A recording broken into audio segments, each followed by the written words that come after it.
Good evening and welcome to the Mancunian Way. Welcome to Thursday Night Chat with myself, Ozzy, being your host, and I'm joined by the incredible Tone and Luke. Good evening, gentlemen, and good evening to everyone watching. How are we all doing? Good, mate. Thank you. Yeah, good. It's can't believe it's been almost 2 weeks since Pep's gone. It feels like it's flown by the last 2 weeks, and as I get into today, just the news has hit and just rock bottom already. Like, everyone's leaving. We're all leaving, apparently. The channel's getting bought out by Real Madrid and Barcelona, apparently, now, but by their PR teams. You've got Mamouche going there, you've got him going there. It's just like, all right, so at this point, I'm playing centre back, Tony playing midfield, and you're playing up front, Ozzy, at this point. I'll take that, mate. I'll take that. Yeah. If I get paid the sort of wages that Heartland's on, I'll try my best. I'll get more goals than him. Don't worry about him. He's a fraud, mate. I'm far better than Haaland. Long-haired fraud. Yes. Well, apart from Luke's skepticism for tonight's show, obviously, we are going to be talking about transfers. We were going to be talking about Enzo Flanders. Blimey. God. Oh, it's a great start, Ozzy. Great start. Enzo Flanders, breaking news. Enzo Maresca. We obviously were hoping by now we would have heard that he would be signed, sealed, delivered, and be the new manager. Now, obviously, that hasn't happened. And what's been going on is apparently that Chelsea are not happy still that they let him go and fired him, and they want compensation. Of course they do. It's Chelsea. You know, they're a basket case of a club. So at the moment, that is all being handled by the lawyers, and it's hopefully going to be announced before the end of the week, is what I've heard. Tone, I think that's probably what you've heard as well, that hopefully by at least the weekend, we should know who's our new manager. We all love a Friday. Well, we all love a Friday announcement, don't we? That's what I'm hoping for. A bit of a Maresca Friday. Cool everyone down a little bit. Get everyone off transfers and just focus on the new boss. I'm looking forward to it. One day, Tony, and back to Doom scroll and back to Doom. Yeah, be an hour. An hour, yeah. Be a bit there, an hour. Yeah, I'm looking forward to it. It's going to be good. Yeah. New era. So that was going to be part of the show that we were going to be talking about Maresca, but obviously because he hasn't been announced, I don't see the point in doing that. In all honesty, we were talking it just went live, and I just don't feel we can yet. So we are going to be kind of talking mainly about transfers, but we are going to be starting off with the show with outgoings, because I think we do need to kind of elephant in the room. There's a number of kind of news outlets that have reported certain players are leaving, you know, and then we're hearing from the club and a certain player that's got long hair and we called a fraud a minute ago, well, Tone did, that he's leaving as well.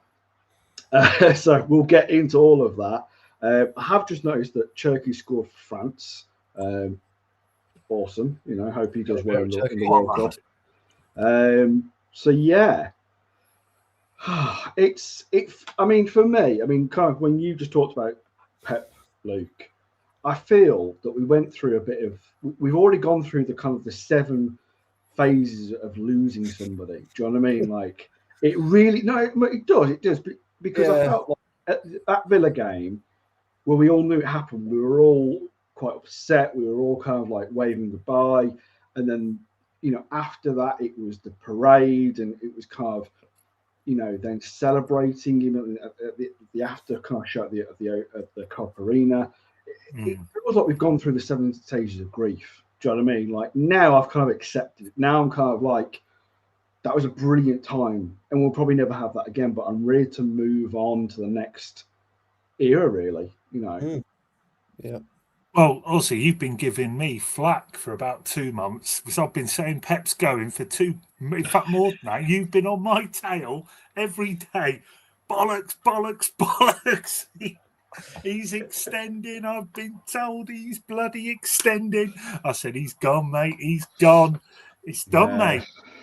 All right, Tone. All right. Don't have to rub it in. Just put the salt in that wound just a little bit more. Yeah, that's right. Yeah. Yeah. With All my right. on it, he'd be giving you more flack. Well, I think he already has, to be honest. But listen, I accept. Put my hands up. You know, I was wrong. But I think we'd all would have loved it if I was right. Let's be honest. Yeah. Oh, it would. Have extended. And listen, yeah, my head was a little buried in the sand. But can you blame me? And to be fair, like I said, I only said like this a week ago or 2 weeks ago.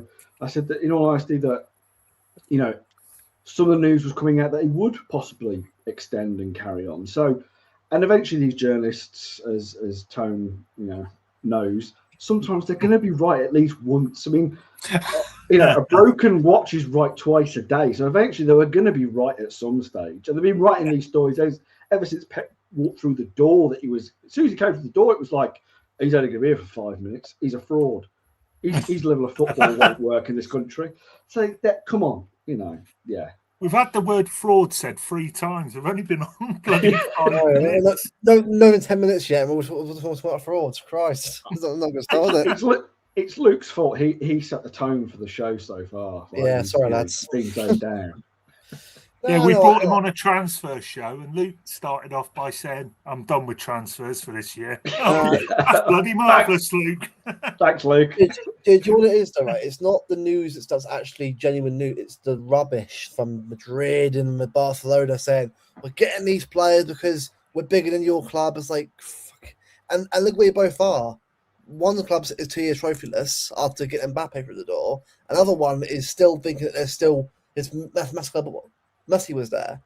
They live in the past, both their clubs still. And like this is what I'm on about. Like these clubs that act like they're all high and mighty, I think that they have a divine right to take everyone's players because of their standing as a club. Like that's what I find annoying. Like that kind of news because it's rubbish and bullshit. Not the news actually that we know obviously the ones that are actually worth listening to, not the actual Twitter ITK accounts that repeat and regurgitate the same stuff over and over again. Problem it's like I'm just like that's what I'm bored of. Not the actual news that's worth giving a shit about, but the actual rubbish that you see already. That's what's crazy to me. No, we will get into it. I'm just going to do this this new member. Really appreciate Matthew. Being a new YouTube member. Really, thank you so much. We do appreciate it. I am going to struggle with the chat tonight because I'm on my own, and when I'm on my own, I can't talk and do the chat. So I will try and highlight where I can, where others are talking, but yeah, it's just really difficult. I'm not as good as Martin. And if you're wondering where Martin is, as I think he tried to explain in his communication that he put on YouTube, he's taking a little time off this week, but he is back next week. and he appreciates all your support and kind messages. He's really appreciated those. It's helped him through what's been a really tricky time of late. So yeah, thank you so much. All the best, mate. Yeah, Martin. Yeah, we send our best to Martin.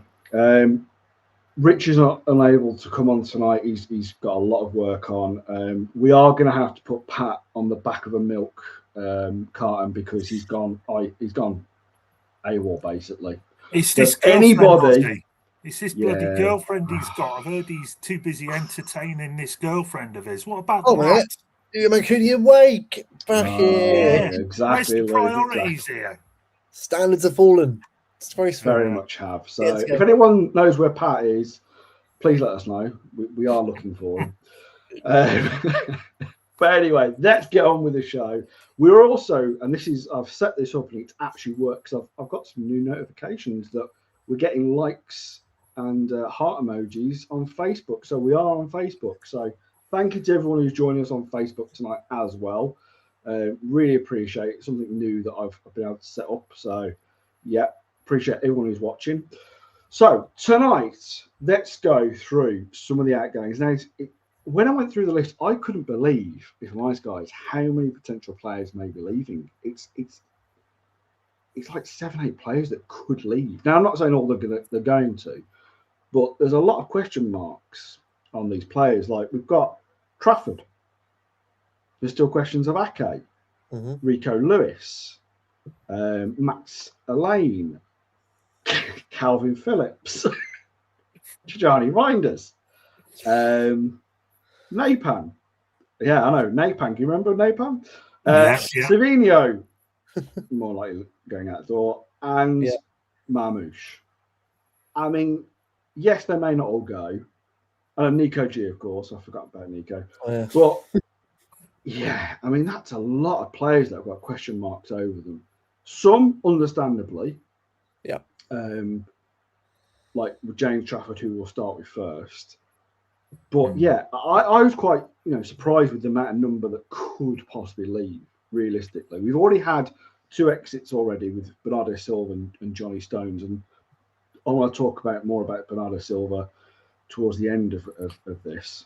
But for now, I want to know from you two, like James Trafford has obviously, since he's come in, for me he's been an excellent backup goalkeeper. Like I think when he first started at the beginning of the league in the Premier League, there were some dodgy moments and I think some question marks. There's no denying his distribution is brilliant. And his value, I think, has gone up for me since he started with us. Do you know what I mean? So he's homegrown.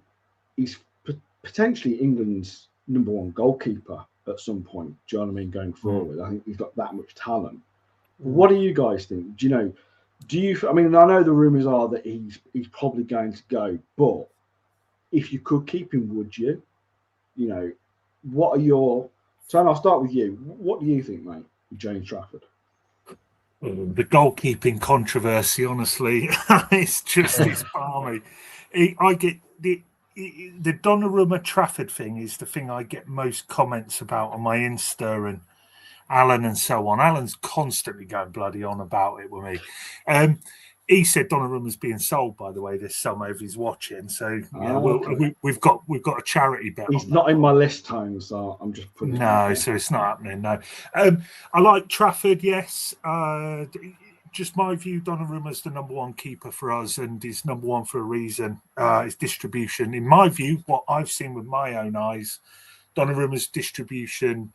And I know somebody's going to say there was a mistake a couple of weeks ago or whatever, but his distribution has improved as the season's gone on, not massively, but just a little. I don't think it's as bad as some people say anyway. He's obviously, even people who don't like Donnarumma have to admit he's an amazing shot stopper, one-on-one and all that. He is a better round keeper than Trafford. Will Trafford be as good as Donnarumma at Donnarumma's age? Obviously, none of us know this. I would probably say not. Again, just based on what I've seen. I think Donnarumma will go. I think there's plenty of interest. Spurs are apparently really pushing for him, and Newcastle. Trafford. Sorry. Yeah, who did I say? Sorry? The Donnarumma Tottenham. Sorry. Breaking news, Jesus. What a downgrade that would be. Really? Tottenham, manual talents. Yeah, no, Trafford, sorry. Yeah, I had Alan's brain for a minute, his hopes and wishes. I like Trafford. I think he's a terrific young keeper, but he needs to go to progress his own career. He's not going to play here. And I know people said, oh, well, Maresca might see it different. And look, maybe he will. But I think Trafford is a young keeper. I mean, how can I put this? He made mistakes, obviously, with the Spurs home game, which people like to point out. And he made a couple sort of towards in the cup games, which he got away with a couple. You know, the thing that people like to hit Donnarumma with is, oh, well, he flaps at corners and all this. Well, Trafford was doing that in the bloody cup.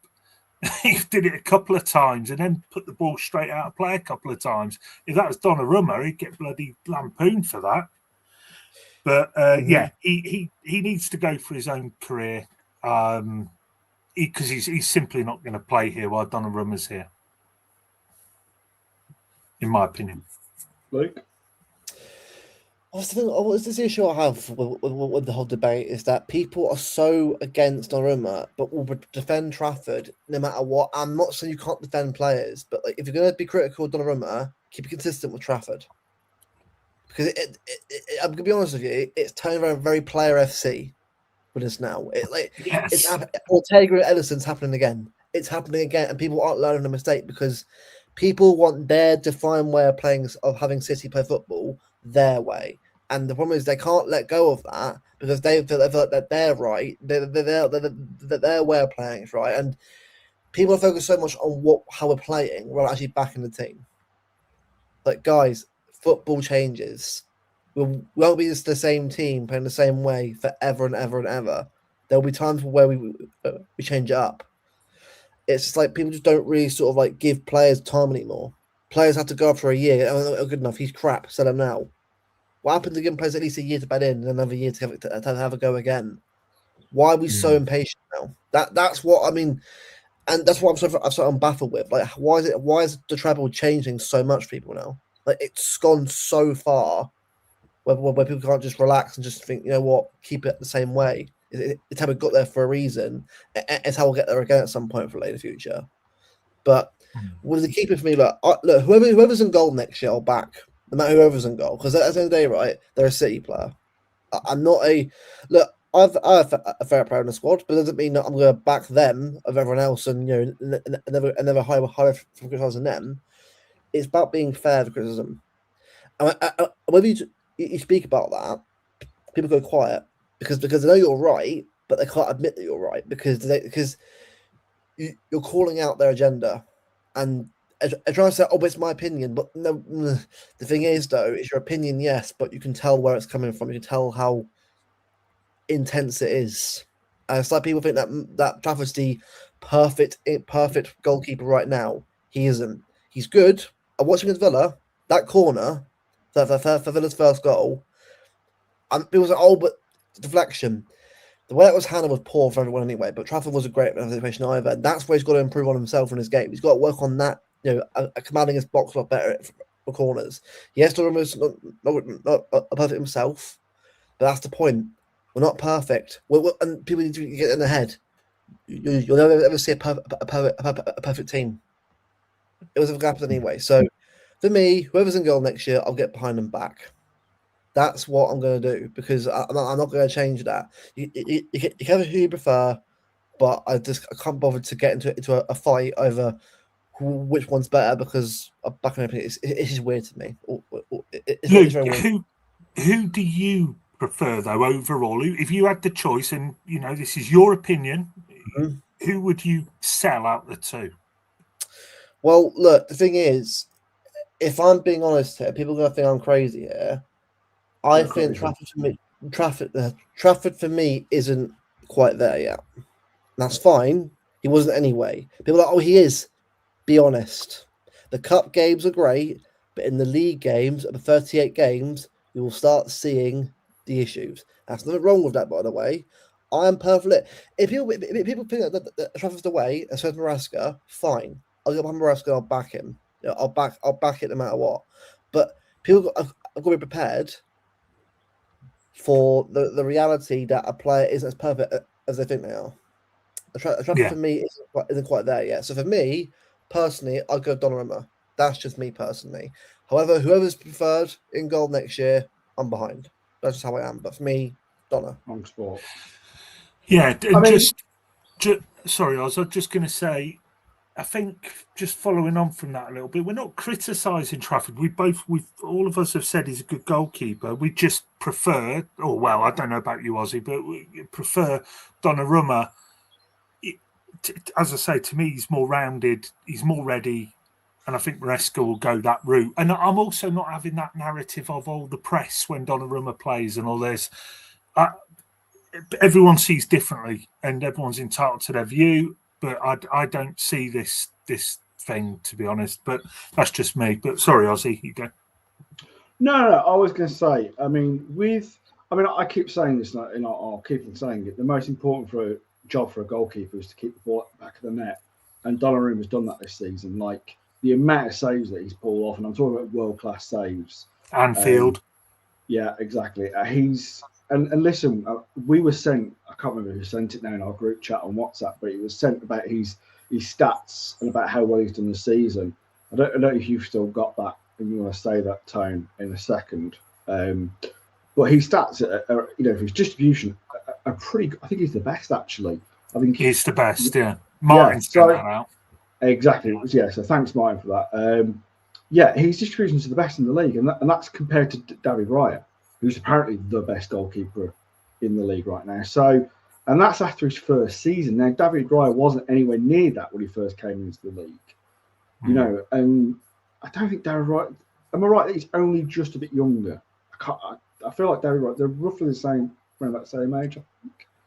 I'm not 100% certain on that, but I don't think there's much of an age difference. I could be wrong, but I don't think there is. So for me, I just think we have got a world-class goalkeeper on our hands. And in all honesty, I think we've got a very good goalkeeper in the respects of Trafford. I don't think he's world-class yet. I really don't, because we've not seen him enough to say he's that. Not. Yeah, do I think he could be? Absolutely. One thing I want to say before we move on about James Trafford is, and it kind of links in with Maresca, is playing devil's advocate. With Maresca kind of very much kind of playing out from the back, very kind of, he's under the school of Pep in that respect. Could he kind of say to Trafford, listen, I want you to be my long term, but obviously at the moment you've got Donnarumma in front of you, but he's the senior keeper. But if you stay, you are going to be possibly next season, because the rumour is, and I don't know how true it is with Donnarumma, but the rumour is that he doesn't see himself staying in the Premier League long term. I don't know how true that is. It could be just absolute waffle, but if that's kind of case, he's basically what I'm trying to ask you guys is that, and the chat can obviously put in this as well, but he's set up more to play under Maresca than Donnarumma. But is Trafford set up? Is Trafford set up better for a Maresca car style system? No, I don't think he is. And this, the stat that we threw out earlier, which is kind of a daft stat, that pass completion stat it's a bit silly, but it's one that people like me like to throw out, and Martin, because we've been saying Donnarumma, and it's the same for the people who Trafford. If that stat was Trafford, those same people who are saying it doesn't mean out would be on here going, it bloody well means everything, lads. Look at Trafford's pass completion.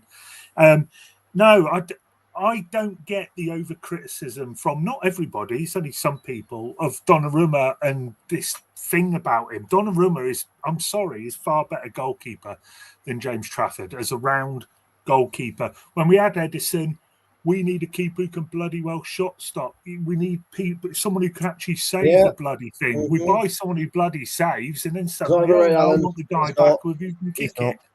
I'm not having that. Yeah. He's not overrated at all. And the thing is, Trafford, for me, where people think that he's perfect now, he's not perfect now. He'll get there. He will. I know he will. but everyone just loses their bloody heads about it. It's like, look, if he goes to very well elsewhere, fine, cool.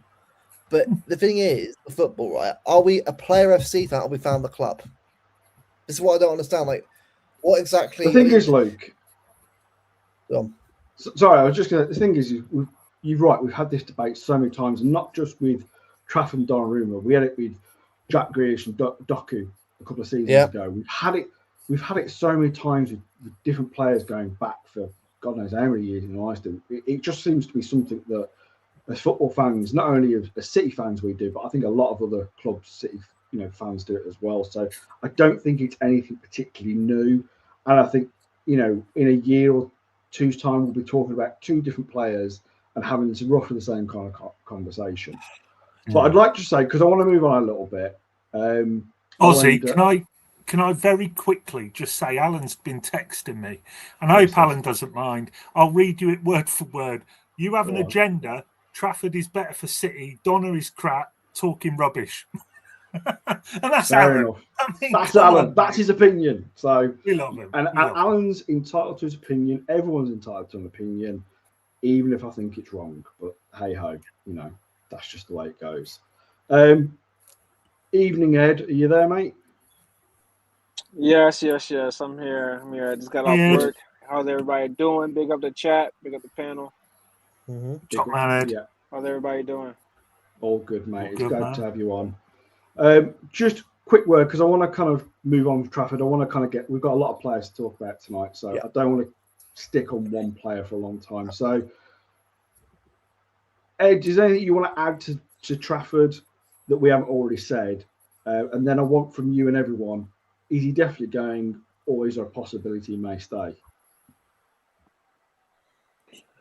No, I think we talked. I think you guys probably covered everything about that. For me, I think he's going to go. I think it came out. He said he doesn't want to be a backup goalkeeper. I think that says, well, you're going to be a backup at City, how things are going to be. So I think he's most likely going to go unless Maresca tells him he's going to be number one. So anything other than number one, it seems like he wants to go. So fair enough. And look who's just joined us as well. Trev, how you doing, mate? Trev. Hey, Trev. Hey up. You all right? You all right, mate? Yeah, good. Well, you're right. Yeah. I wish we could sell both our goalkeepers. Jesus. No one wins. Screw you all. Just because I am so utterly bored with this conversation. And well, don't worry, Trev. We're moving on very quickly now. So you sell them both, get someone shit, and then we can all moan. We all agree on something together, like a bonding thing between us all. It's bad. Trev has a point though. It's bad, isn't it? So many people moan that we've got two good goalkeepers. I mean, it's bloody mad, isn't it? Walk me through the downside of having two brilliant goalkeepers. It's mad. Take me through it step by step. Do you know? I mean, the good news is that possibly his replacement is going to be Che Charles's. Well, I hope he's Yeah. I hope he's absolutely bobbins. That's your right with that. That's your right. Yeah, I think from what I've heard, and I think he's pretty decent. Yeah. Right, so the next player on the list is a City legend, and it's Nathan Ake. I mean, let's be honest. I mean, I think a lot of us were worried about his injuries coming into this season after last season.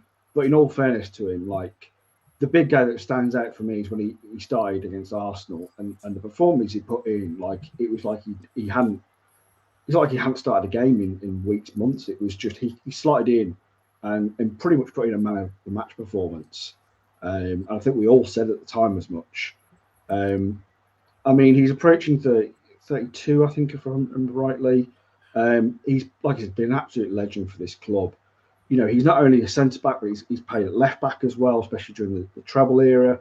You know, he's so versatile across that back line. He's a proven winner. He's a proven leader. I mean, I think he's not one of the leaders that you think of as being captaincy level, maybe, but behind the scenes, you know, from everything I hear about him, all the other players love him. You know, he is a leader quietly in the dressing room.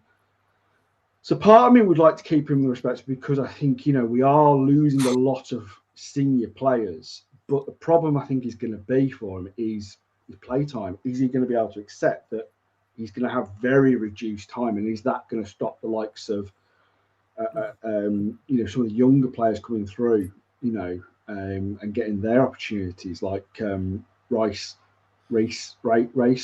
Yeah. So, guys, what are your feelings? And again, we've got a lot of players to get through, so you know, let's not linger too much. But yeah, give me your thoughts. Tone, we'll go around the room. I'd keep Ake for experience. I think we've lost a bit of experience. Ake is a top pro who, can't play 2 or 3 times a week, but as long as he's happy to, and I think that's what it will come down to, I suspect he will probably want a move for, even though he can't play 2 or 3 times a week, he's probably guaranteed more football elsewhere, and I think he possibly will move on. But if it's up to me, I would be keeping him.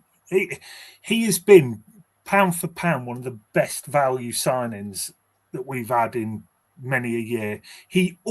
I don't really recall Nathan Ake having a bad, you know, where you turn around and go, Jesus Christ, he had a bad game, and everyone has them, but I don't really recall it. I think the worst is maybe he's had a bit of an average one, but he is always, every time he plays, he is a minimum of 7 out of 10. And he puts everything in. He's left back. He's brilliant. He shuts down Salah. He shuts down Saka.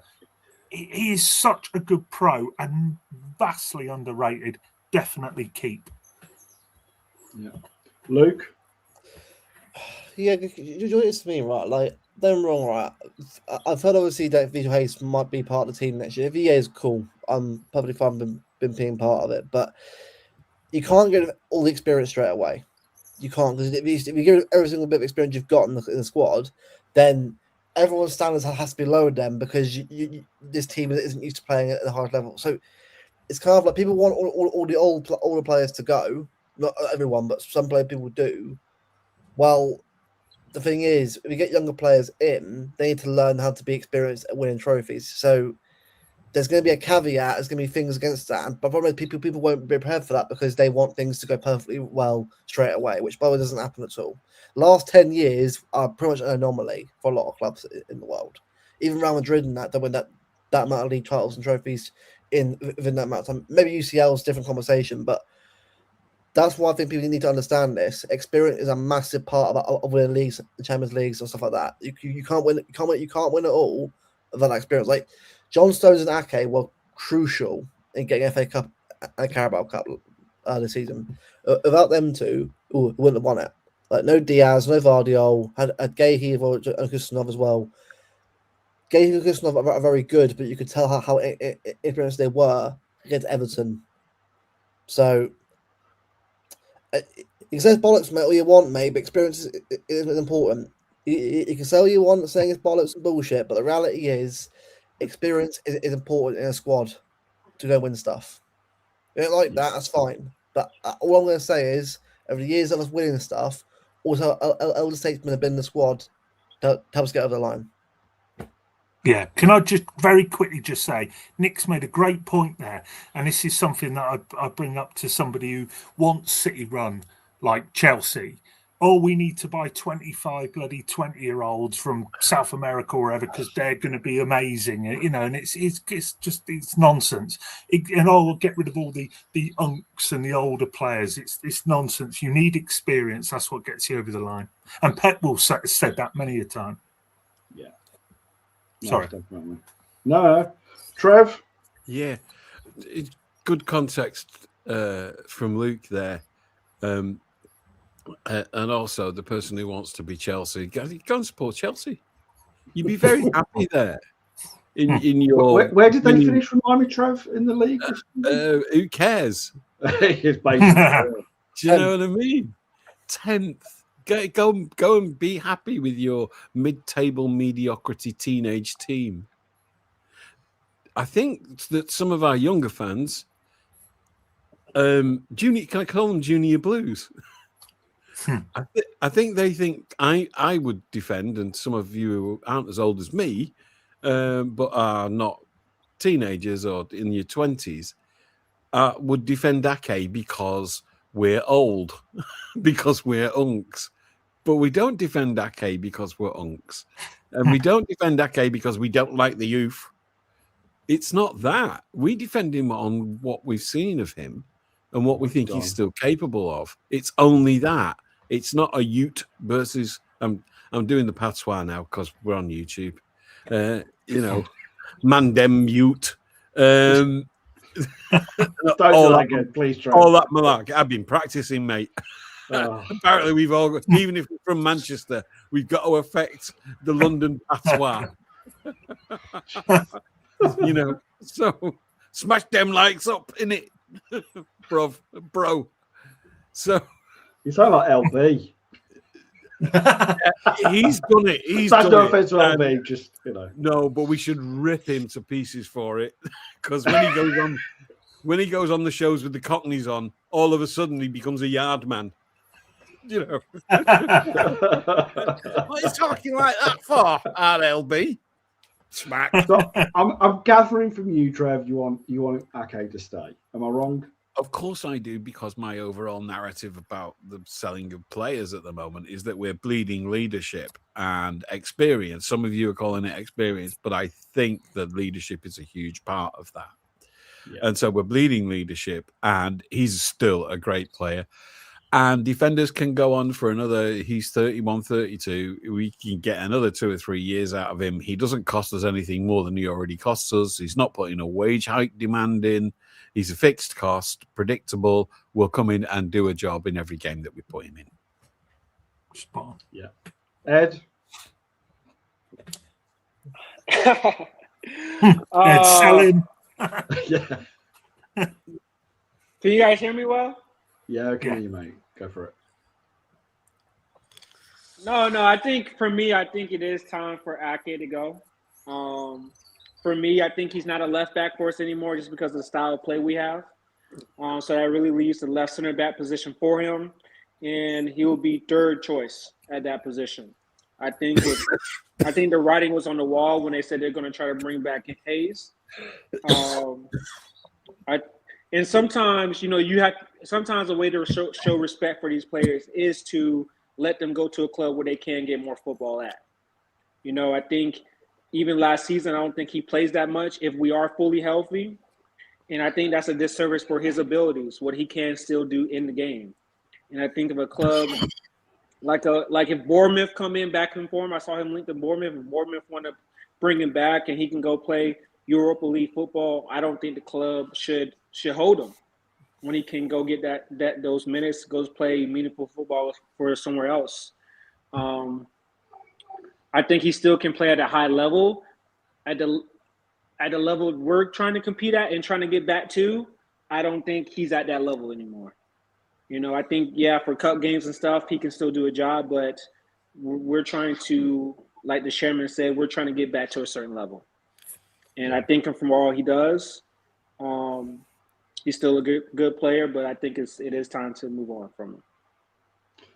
And I respect your opinion there, to be honest, Ed, because I don't think you're wrong, in all honesty. I think, yes, we can, a bit of sentimentality we obviously have for Ake. Also, I can kind of understand where most, Luke and Tony and Trevor coming from is that leadership and missing it, you know what I mean, with all the players that we've just lost. So it is difficult, but again, he's probably realistically not going to get a lot of game time. So realistically, do we need to be moving him on? And I think the answer is probably yes. And it probably is maybe a yes from him as well, because he's going to want more game time realistically.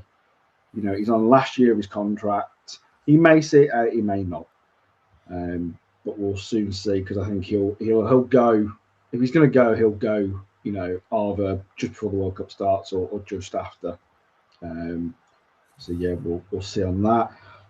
Max Elaine, I'm going to quickly run through Max Elaine. Just, I don't think there's much more we can say about him, really. I don't think we need to go around the panel. He came in, helped out, looked really good for the few games he started, apart from the United game, obviously, but that's probably one of the worst games I've seen City play. He and Morley going back on loan. I wish him luck, and you know, he may not have a City career, but he'll definitely have a footballing career at whatever level he finds. So yeah, Rico Lewis. Now, obviously, Tone will have his agenda. He loves his agenda against Rico Lewis. Hey, go on, Tone. Get it over and done with. Agenda. I saw this breaking news thing pop up on, I think it was Instagram or something earlier. Rico to leave this summer. Is that breaking news? I mean, Christ. I think everybody's on board that he's going this summer. Look, I know people say I've got an agenda and all the rest of it. I remember being on LB's show with Martin, and Martin would be, oh, not this shit again. And they said, would you take 65 million for Rico? And I said, you bloody right, I would. And them two were like, no. And I keep giving him shit even to this day about it. I remember that. Do you remember it? Yeah. I remember saying to him, you what? And I mean, to be fair, it was a couple of years ago and he was playing well. He isn't good enough for Man City. And I'll be honest, and this sounds really harsh, he's not good enough for mid-table Prem. He is lower level Prem, top championship level Rico. That's just my view. I don't rate him. And I've had an argument with a journalist who does stuff around City, and he loves him. He thinks he's great, but I don't get it. No. Go. Sorry. All right, so we've got Tone's agenda over and done with. Listen, I actually don't think this is as bad as Tone has made it a lot. I think just for Rico Lewis, I think he's a very talented young man. I really do. I think there are two problems for Rico Lewis. I think one, his stature and his build isn't really helping himself in this league, because I think the way the league went last season, just gone, it's not designed for that type of player at the moment. I think he would do particularly very well in the Bundesliga or maybe even Spanish league, because you could get that time. I think he is a quality player. I think the problem for him is just his stature and his, it's just difficulty in trying to find a starting position in this lineup. I think Pep loved him when he first started. He came in for he skipped part of the academy to come through, and I think it's just a shame because I do think he's quite a player, but I just think sadly at the moment he's the wrong key for this lock at the moment. So. Anybody else have anything different they want to say on Rico? Because again, I want to try and get through as many players as we can. No, I like Rico. I do. I'm happy he came through the team in 23 and sort of became a big part of our team in those couple of years. But you could tell this season, like especially against Villa as well, you could tell that the quality just isn't there for us. And I think he's better off going to another club to get first team football. But then again, look at McAtee. Look what happened to him at Forest. He's not even playing much. So it depends on where he goes. I have to say, I think it has to be the right club where he'll get guaranteed game time, be one of the better players in the team, and build from there. So I hope he does well wherever he does go. I say he's obviously a City fan, City boy. And I do hope he does really well wherever he goes. But not every City fan and City play come through the academy is going to make it the club. Like obviously O'Reilly's done it, so it's Foden and that. So sometimes we'll do it, but not everyone will. I think Rico's done a good job to sort of be in the team for this long. I wish him all the best. Where we just go in the summer, that's for sure. I have a more contextual view of Rico's trajectory. We broke him. I think that when we put him at right back in our season of disaster, where we had no defenders, we put him at right back, gave him a massive amount of responsibility for that point of his career and his experience within the team. And I think we broke him. And I think he's got like some of our fans about that season and some of our other players, and maybe even Pep, a certain amount of PTSD about that season. That season, we stopped being in control of our narrative and our desire, what Khaldoon was talking about, our character. That season, we stopped because of the amount of injuries that we had in the positions that we had them. We weren't Man City that season. We were a team trying to cope with a disastrous amount of simultaneous injuries. And I think that Rico was thrown into that team, played out of his normal position, did the best he could, but also tried to assume a little bit more leadership than he was capable of. And I said to our kid, whenever he's played this season, I watched him quite a lot, quite carefully, and he was doing. A player at his age should not be pointing and telling other defenders who are real defenders and better than him where they should be. But he was doing it all the time, and that to me was a sign of what he had to do that season coming into this season. I think we broke him. I don't think he's a right back. And do we owe him a duty of care to fix him? That's the only question for me, because I think he's a decent player in his actual position. I think we have to let him go. I don't want to, because like every Mancunian, it's an emotional thing. The attachment to that player isn't objective or data-based. We love it when one of our own comes through and makes it. So I have to balance my kind of mank mind with what he's actually capable of. And if he's going, I think we're sure he's going. I think it's going to break his heart. But hopefully, if he gets that chance out of the context of the team that broke him, he might do a lot better. But he's not one. I think my question that I like to ask is, who do you think we will regret losing? I don't think we regret losing him, but I wish him all the best. No, fair enough. Ed, are you there, mate? Because I don't know what's going on. Yeah. No, I'm here. I'm sorry. Yeah, I'm at the house, and sometimes my wife. I mean, you guys touched on it. I don't want to drag Rico Lewis or anything. I don't think he's a right back. In the midfield, I don't think. Again, I'm gonna keep back to this level thing, right? I think he's not the level that we need in the midfield when we're talking about ground covering, when we're talking about duel winning. I do not think about Rico Lewis when I mention those things. So, yes, he's good on the ball. Yes, he can. Yes, he's good in tight spaces. But what we need now is a different profile player. I wish him the best. You know, he came in and did a job that helped us a lot. You thank him for that. But, you know, it's time to move on. Another player that I'm going to quickly go on and move on from because, Calvin Phillips. Enough said. Next. Next. Universal consensus. First time ever. There's Taxi getting it. See you later. I don't think I can add any more than that. So next I'm going to get. Why did he fail? Why did he fail is an interesting question. Another show. Another show. Another show, mate. One player I'm going to get onto, and I do want to hear people's opinions. I've had my opinion quite strongly on this player, and I'm rare to give a player just one season and say they're not good enough. But Johnny Reinders for me isn't good enough. Agenda. One season. Listen, my argument is that I just don't think he's capable in the Premier League. I don't think he's. I mean, I think in all honesty, like with Johnny Reinders, he seems like a good player at a certain level. I think in Europe, I think he did really well. But since he's come to the Premier League, I've not seen enough from him. I think. Yeah, I mean, I've said quite a lot on him.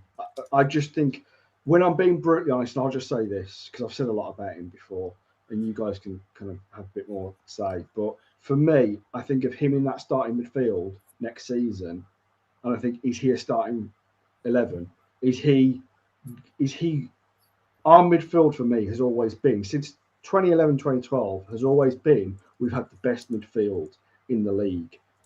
Is he at that level where you can say, hand on heart, is he the best we could have and get to be in that midfield right now? And for me, it's no. What do you think, Time? He was the most disappointing player of the season, and not the worst, but the most disappointing because of the promise and the opening game and the pre-season. And honestly, I mean, loads of people, and not people that normally go OTT, but people say, "My God, this guy is going to be like bloody up there, player of the season." Yeah, this guy looks unbelievable. Yeah. He suits the way he's coming into the box at the last, finding the space, and he's just dropped. I don't know why. I don't know if it's tactically, or I don't know if he's lost confidence somewhere or what. But yeah, I'm not ready to give up on him.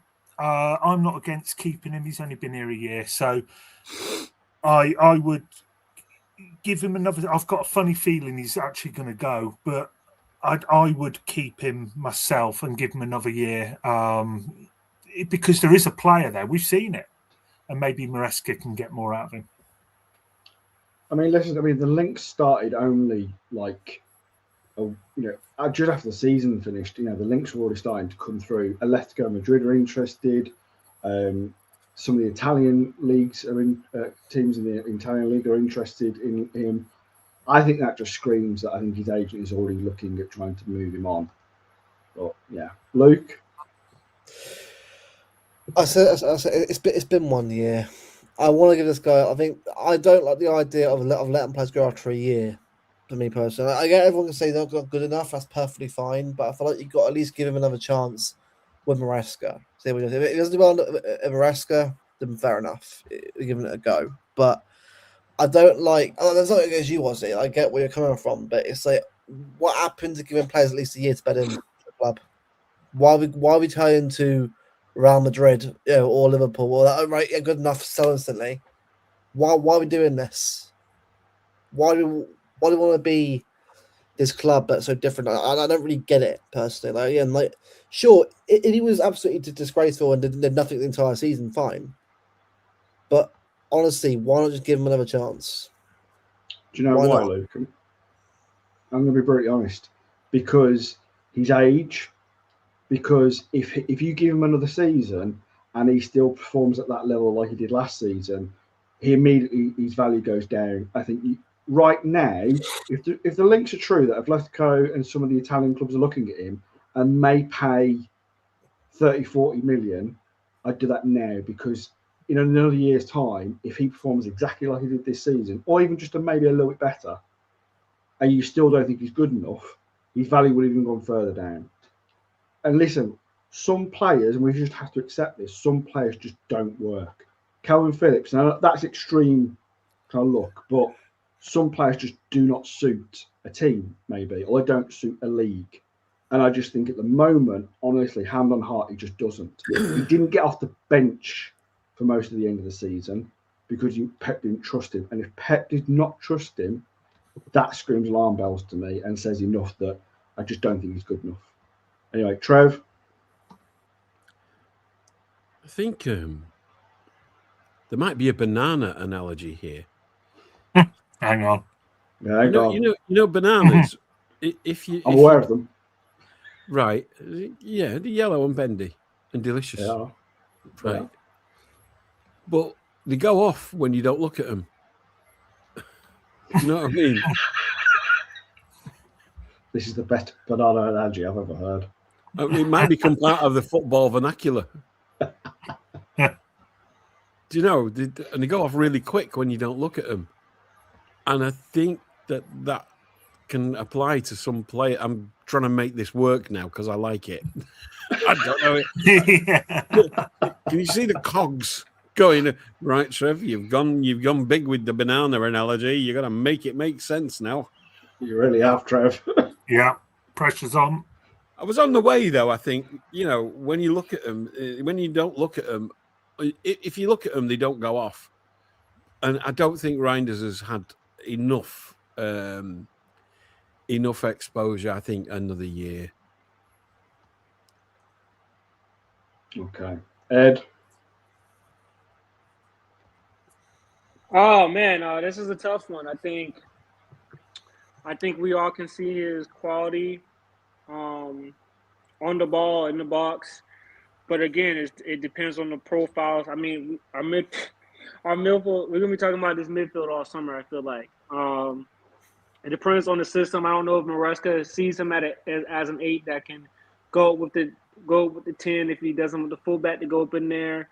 It really just depends on Maresca's systems for me, where he sees Reiner's playing. Because if we're talking about this guy getting stuck in, if we're talking about this guy intercepting the ball, if we're talking about this guy covering ground, if we're talking about this guy even building up, he's a good enough passer where you thought he could build up, but that's been a struggle for him at times, is being on the ball and being soft on the ball.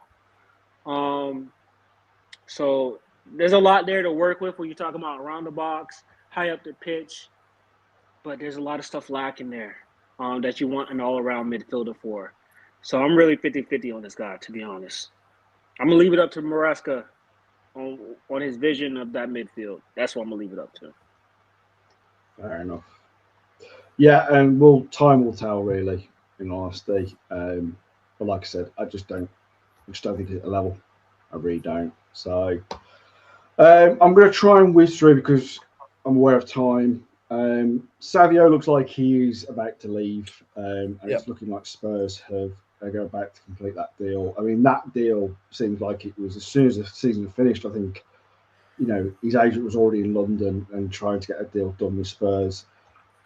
That told me that he's wanted to move, and we knew of the rumours last summer. Okay, thanks, Tone.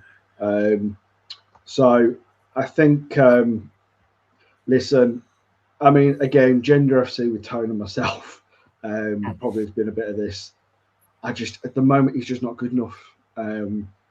May in time he get better? Yes, obviously, because we know he's a quality player. Me and Tone have said that enough times that I think he's a quality player. But honestly, at the moment, I think if we get close to 60 million euros, I think Khaldoon and Seriano and Bayana have absolutely pulled off a masterclass, in all honesty, to get that kind of money.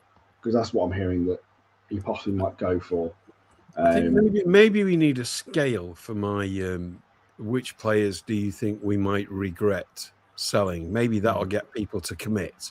The regretometer. I think he's about a 6. It's like 6 out of 10, 60% chance of us regretting selling him.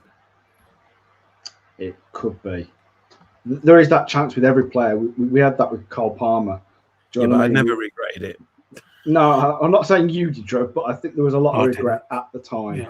I didn't have a lot of regret, in honesty. Don't get me wrong, I think he's a good player, but for me, his attitude and he didn't track back enough. And there were certain things, I mean, obviously being a United fan was one of the biggest, if we're being brutally honest about him. But, do you need any more?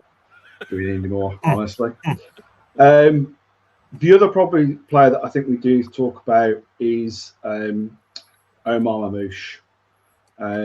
Now, I think obviously he's a quality player. We've seen what he's done ever since he's come in. He was a financial opportunity at the time that we needed to get him because of what the season we were having. We paid a lot for him. He's added something at times, especially last season when we needed, when he first came in that January. And then obviously he's been Haaland's backup. I think we've talked about it so many times that being Haaland's backup is just an impossible job. But when he has come on and played instead of Haaland, which has not been much, but he has shown the quality, he's got. I'd love to keep him in some respects because I think you need a backup for Haaland, because if he has an injury or something, and what a player to have. But obviously the noises have been that, he's not happy about his game time. He might want to push for a move. I think the problem for Mosh is his wage. He's on big wages. He's gonna struggle to get someone to come in and give what City want for him, plus his wages to go the other way. I think he's in a bit of a catch-22 really for him, really rock and a hard place, because City will demand they want close to what we paid for him because he's still a quality player. and I think only the big top clubs are going to be able to pay what we want and pay his wages. I think he's in a very tight position. Could I see him going? Yes. And I think we'll have to replace him. Tone? Mamouche, I struggle to see where he fits. I like him. He's a good player. I mean, this is under Pep as well, so Maresca is a bit more of an unknown what he's going to do. He might switch shit up, but not in any world is he starting above Haaland. You know, not if it's Champions League final, any serious games, I'm sorry, it's not happening. Haaland's starting every time.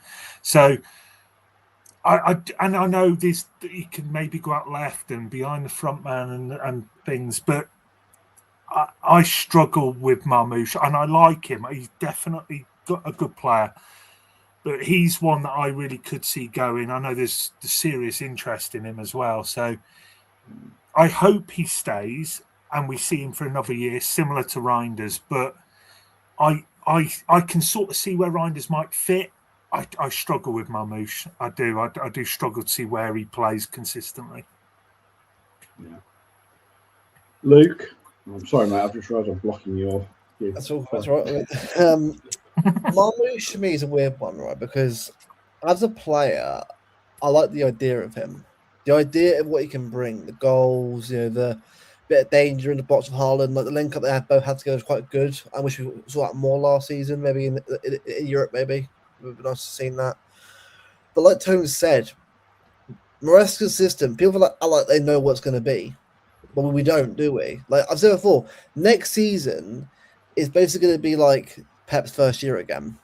But I think it'll be better because we've got a much more settled team there rather than an aging squad that needed fixing. Because we all know that Pep's first team, like that Pellegrini's last season, that squad was aging and needed a lot of rejuvenation put into it. So Pep had the freedom to go the first 2 years to get us that team a lot younger, a lot more obviously talent in the squad. When I look at this current team, I think is there going to be, apart from maybe Haaland possibly, is there anyone guaranteed to even play right now or set in stone right now? Like Mamouche and me, like again, people say he won't make it, but I think he could do. That's the thing. It depends on what he wants to go with, Maresca. That's the thing, because if he wants to play behind Haaland, which he could do, people feel like what happened, but we have no idea. People are judging off Chelsea and Leicester, which for me isn't a big enough sample size of clubs to determine what he'll do. And everyone's just guessing. Like, Kustanov's guaranteed to be starting every game. Not necessarily. People are guessing, they're assuming off agendas, assuming off opinions that they've had last year. That's completely fine.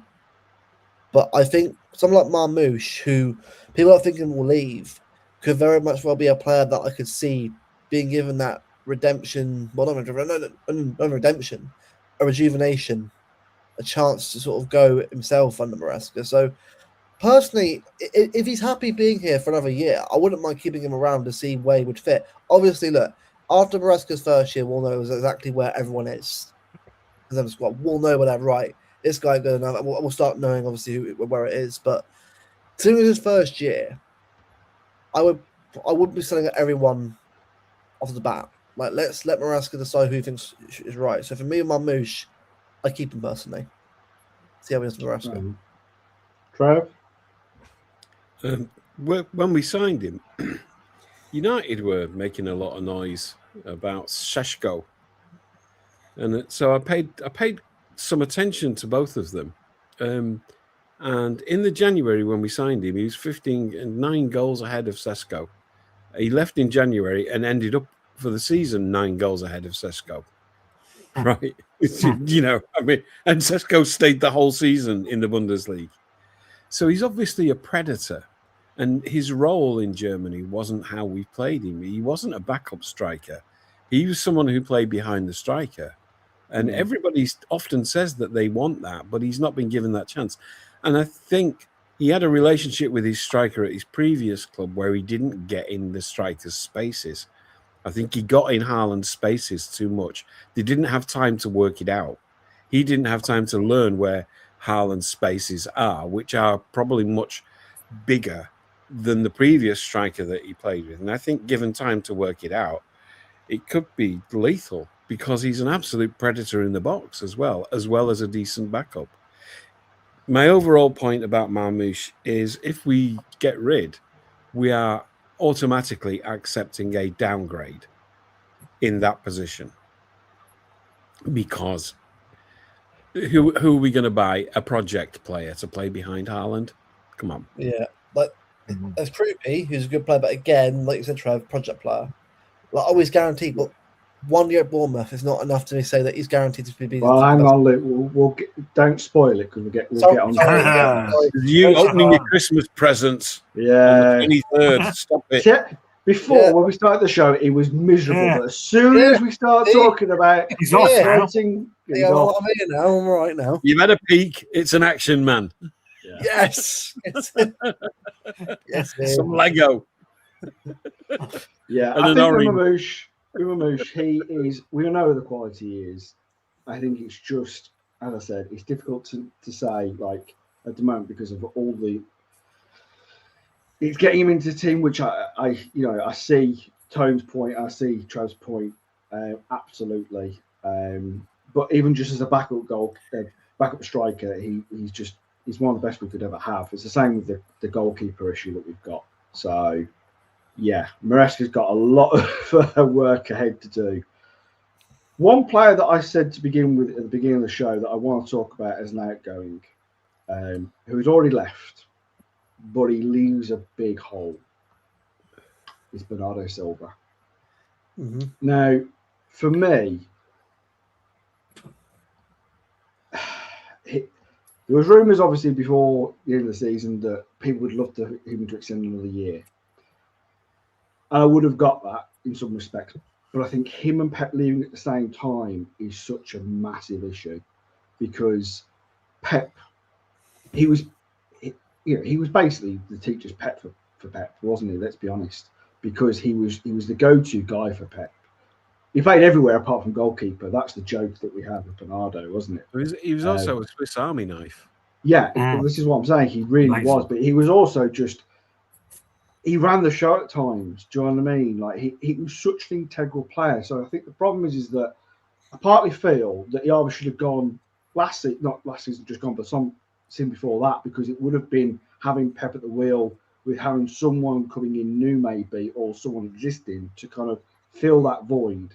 But now we're not only filling the Pep void, we're also filling the Bernardo Silva void. Because at the moment, I'm not really sure we've got that player currently in the squad that can do Bernardo. So it's either we've got to bring in a player to replace Bernardo, but who is that player? And if we're not going to do that, then we need to change the way we've played and not have Bernardo. Then we've got to look at restructuring the way we play because we played so much at the heart. I mean, our heart was Bernardo Silva at times. So it's how do we change that? So that's why I feel that it was a bad time for him to go because Pepper's gone. Because now Maresca's now got to solve that problem. It's either solve it with bringing a similar-ish player or completely bringing in another player and then changing that midfield. And I think that's such difficult because at the end of the day, and this is, I think it was Luke who made the comment, we are going to be talking about that midfield because for me, since 2011-12, our midfield has been the best midfield, if not in the Premier League, then in Europe as well. Because, and we may not have always won the title, but we've still, for me, had the best midfield, and we've won leagues because of that midfield. The players we've had, David Silva, Kevin De Bruyne, Yaya Toure. Do you know what I mean? These players were just iconic for our midfield, and not only that, across Europe because of what they did and what they produced. And this is my argument against Reinders. I don't think he's at that level. So when we're talking about Bernardo Silva, is what I'm talking about, is that we are really going to miss him.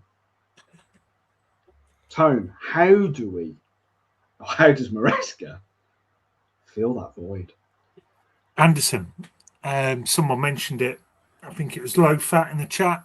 But Anderson, I've watched Anderson a lot. I'm not saying he's identical to Bernardo, but he's got the energy, he's got the stature. Okay, Bernardo, may not have the stature, but Bernardo, I don't really know of another Bernardo. I mean, Unicorn. Yeah, totally. Bernardo is very good everywhere. I would argue he's maybe not exceptional anywhere. And I'm going to get hit for that. I can tell. Just saying that, I'm going to get lampooned. I'm not yet. I knew Trev. I thought Trev would. And I love Bernardo. I think he's very, very good in a lot of different ways. But I think it's probably right just to say I think it's the right time. I think it's probably the right time that he goes. I'm not one of those people. I saw some other channel for about 2 minutes the other day. I'd had enough after 2 minutes. They were basically saying Bernardo and Pep were the reason that we failed the last 2 seasons. Second and 2 trophies is failure now, and it's all Bernardo and Pep's fault apparently. But so I'm not having that, but I do think it's the right time for Bernie just now. He's done his job here. Pep loved him. Pep's gone. Bernardo's gone. It just sort of, to me, signals the end of that era. So, yeah. Controversial. Luke, very controversial. See, for me, right, I mean, I see the chat about Unks and that. Honestly, guys, perhaps like a young team is going to do everything. It really isn't. Like, again, like say, but this is the thing, though, Ozzy. At least Chelsea had some experience at all, and Maresca was able to guide them with a bit of experience. Because at PSG, Marquinhos at the back, been there for a long, long time. PSG as captain in the club. Donnarumma at the time as well was pivotal as well. You need that experience, people. People are not going to like hearing that because they want the Amal, they want the Pedri, they want the young player. And I get it. But what do you want? Do you want trophies, or do you want young prodigies? What do you want? Because everyone says 1 minute they want trophies, and that's what they want young prodigies. What's the aim now, people? This is the thing I don't understand. So listen, he's gone now, Luke. So we've got to get over that bit. Of course. How do we replace Bernardo Silva? Well, the thing is, I don't think you really can, because again, like De Bruyne left. What you can do, though, is find a way of building a team without him and rebuild it in the right way. Aguero left. Haaland didn't replace Aguero. Haaland was a different player to Aguero, but he came in at a different time for the team. People just want right to be a full team of young players, and like that's what I don't understand anyway. But to your point anyway about Bernardo Silva, you can't replace him. You can't, because even Vitinha, a player like him, he has similarities to Bernardo Silva. He really does, but he's not Bernardo Silva. He's Vitinha. He's a different kind of player. People think that there's a guaranteed like for like placement for everyone. There isn't. Like, or there really ever is a player like another player in the world. So, I just think for me, right, like I'm not scared of it. By the way, I just think that what we've got to do is stop worrying about how to replace him. It's all about how do we build a team for the future without him. That's a question to ask, I think. No, that's fair, Luke. I agree there. I had to ask the question. Do you know what I mean? Yeah, of course. Yeah, no. It's something that needs to be kind of said. Trev. I think this bleeds into, again, a bigger narrative, and I'm going to leak a bit into the Diaz Ferrari. Because we've lost Pep, Stones, and Bernardo, right? It's just a massive hole. And it's not just a massive hole on the pitch or tactically, it's a massive hole of experience and leadership. And so that's why we can't lose Diaz. Just a fact. We can't afford to lose somebody else like that. Bernardo's not replaceable. The sane argument about Bernardo is that because he was such a utility player, that he kind of imposed a way that we had to play in some ways. The team always had to have Bernardo in it because he was that good. And we have to reimagine how we set up or how we play now without him to account for his absence. Son was absolutely right. And Luke as well, I think, touched on that, is that, and I think that's an interesting problem. The youth versus the unks debate is still raging, I can see in the comments, but It's not that. It's nothing to do with that. We all love a new player. We all get excited. But perhaps, maybe we are overvaluing experience and leadership more than others do. Yeah. No, fair enough. I mean, obviously the other news has been the headlines, as you just kind of intimated, Trev. Diaz and Guardiola have been in the news basically because rumours are they're going to leave. I'm just going to quickly kind of put this to bed because, again, I don't want to go on all night about outgoings. But, for me, Josko, it's all around, his new contract. It's negotiation tactics. It happens so many times when it comes to these times where players are in the last 2 years and, want to stay with the club, but also want to get the best deal for their player, being the agent. So for me, I don't see him going because for me, he's our best centre-back. He really is. He's the best centre-back we've got. And that includes Kuznetsov at the moment. And I know how good Kuznetsov is so good at a young age, but he's still inexperienced at the high level. Do you know what I mean? Guardiola has played at the high level and has shown what he can do at the high level. So for me, he is. Same with Diaz. He's a leader. He's experienced. You don't want to be losing that leadership and that experience right now with the players that we have lost and maybe going to lose that we talked about. So yeah, for me, I don't see either of them going at all. I really don't. Anybody else feel differently about that? No, Guardiola needs to stay. He's the one that the talk is that is who City see as the man for the future. They think he'll be the best centre-back on the planet. Mm-hmm. He needs to stay. And just very quickly on Diaz, I'll be keeping him as well. I know there's people who go after him. I think Diaz is brilliant, and I'd keep him around as well. We are so luxurious. It's a bit like the goalkeeping thing. Oh, shit, we've got 2 great goalkeepers. Let's moan about it. We've got 5 bloody excellent centre-backs. Let's bloody moan about it and start slagging one of them off. This is mad. It's just crazy. I'm keeping Diaz and definitely keeping Guardiola, 100%. Yeah. And listen, for me, with those 2 players, Diaz just signed a new contract recently. No one has got the money, realistically, to come in and offer what City are going to want for either of those players. For Guardiola, you're talking 100 million. For me, I'm being honest, because we bought him for nearly 90 million. City are not going to see a loss at all. Pay at his peak, and he's not even reached his peak yet. It's just no one in Europe has got that kind of dough. Nobody, not even Barcelona and Real Madrid, are going to pay that, and definitely not Bayern Munich. So he's just not. And so Diaz, he may not be at that value, but he's definitely a player that I just can't see anyone coming in for what City would want for him either. So, yeah. Let's get on to the. Also, let me just say one. Can I just say one thing about for me? No, you can't. How dare you? The only thing I want to say at Diaz, I'm going to be looking at his injuries this season. It's been 2 years back to back. He's had hamstring injuries that's kept him out for a large part of the back end of the season. I think, a player on the injury table, you always hear, you do have. I know Tone's talking about luxury, but another side of it is that the more time you're on your injury table is the more time fans and coaches are seeing these other players ahead of you. So it's going to be up to him to stay healthy throughout the season if he wants to keep his position. We always talk about competition. You're not, that it's cutthroat at this level. So that's what I'm looking at for him with these hamstring injuries. It's a nice headache to have for Maresca if he keeps all 5.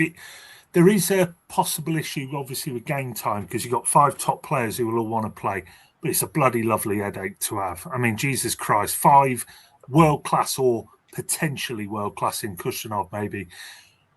It's outrageous stuff, that. Yeah. And it's a position where we carried a lot of injuries as well. And that's what wiped out our season, the season before this one. And it's wiped out other seasons as well, Chev, for us when we've had only 2 centre backs. And maybe that's a reflection of how we play. That those players are playing in a different way than they've played at other clubs, or other clubs use their central defenders. You know, maybe we expect more mobility from them, and it buggers their hamstrings. Who knows? You know, but it's a decent theory. It's better than my banana theory. Yeah, I'm still not very sure. It was coherent. Yeah, I agree with you. I mean, you look at someone like Arsenal, who have the best, you know, defense in the league and maybe in Europe. Not obviously in a penalty shootout, but that's another story. But they've got a big, you know, they've got a lot of centre backs. Do you know what I mean? They've utilised their squad, and we're doing exactly the same with the quality we've got. And I'd argue our quality is better than theirs. That's an argument to have for another time. But anyway, we are going to get on to transfers now, incomings, which I know Luke is really now excited for. Yeah. It took him over an hour to get to this point. Thanks, Luke. Jesus. That's not my fault. It's your fault. You can't get the pound list. You really can't. It's not that I don't have any enthusiasm for this. I'm just going, I need a brew. Yeah, fair enough, Trev. You go and get a brew. BRB. Right. But I'm listening. Good. Right, so the player that I think we have to start with is obviously because a bid went in for him. Mm-hmm. He's Elliot Anderson. Now, I haven't heard what the exact bid is. Maybe Tone might know. He hasn't told me, but he may. We'll see when he talks. The bid went in. It was rejected by Forest. Now, for me, if City have got to the point where they're putting in a bid, it means I think this deal gets done. City are shrewd operators. I think if they feel that they're putting a bid in, the likelihood is that they're going to get this done. Now, we had a bit of an argument on I say argument, but it was a nice little discussion earlier on today in the group chat of the Mancunian Way. And me and Zone were very much kind of like, if we have to pay 100 million for him, then that's what we pay. Because for me, and I'm sure Tony will speak on this in a minute, he is arguably one of the best players in the league in midfield, and maybe could, you know, arguably once I think he gets into our team, hopefully, he could be one of the best players in Europe in his position. I think he's that top quality.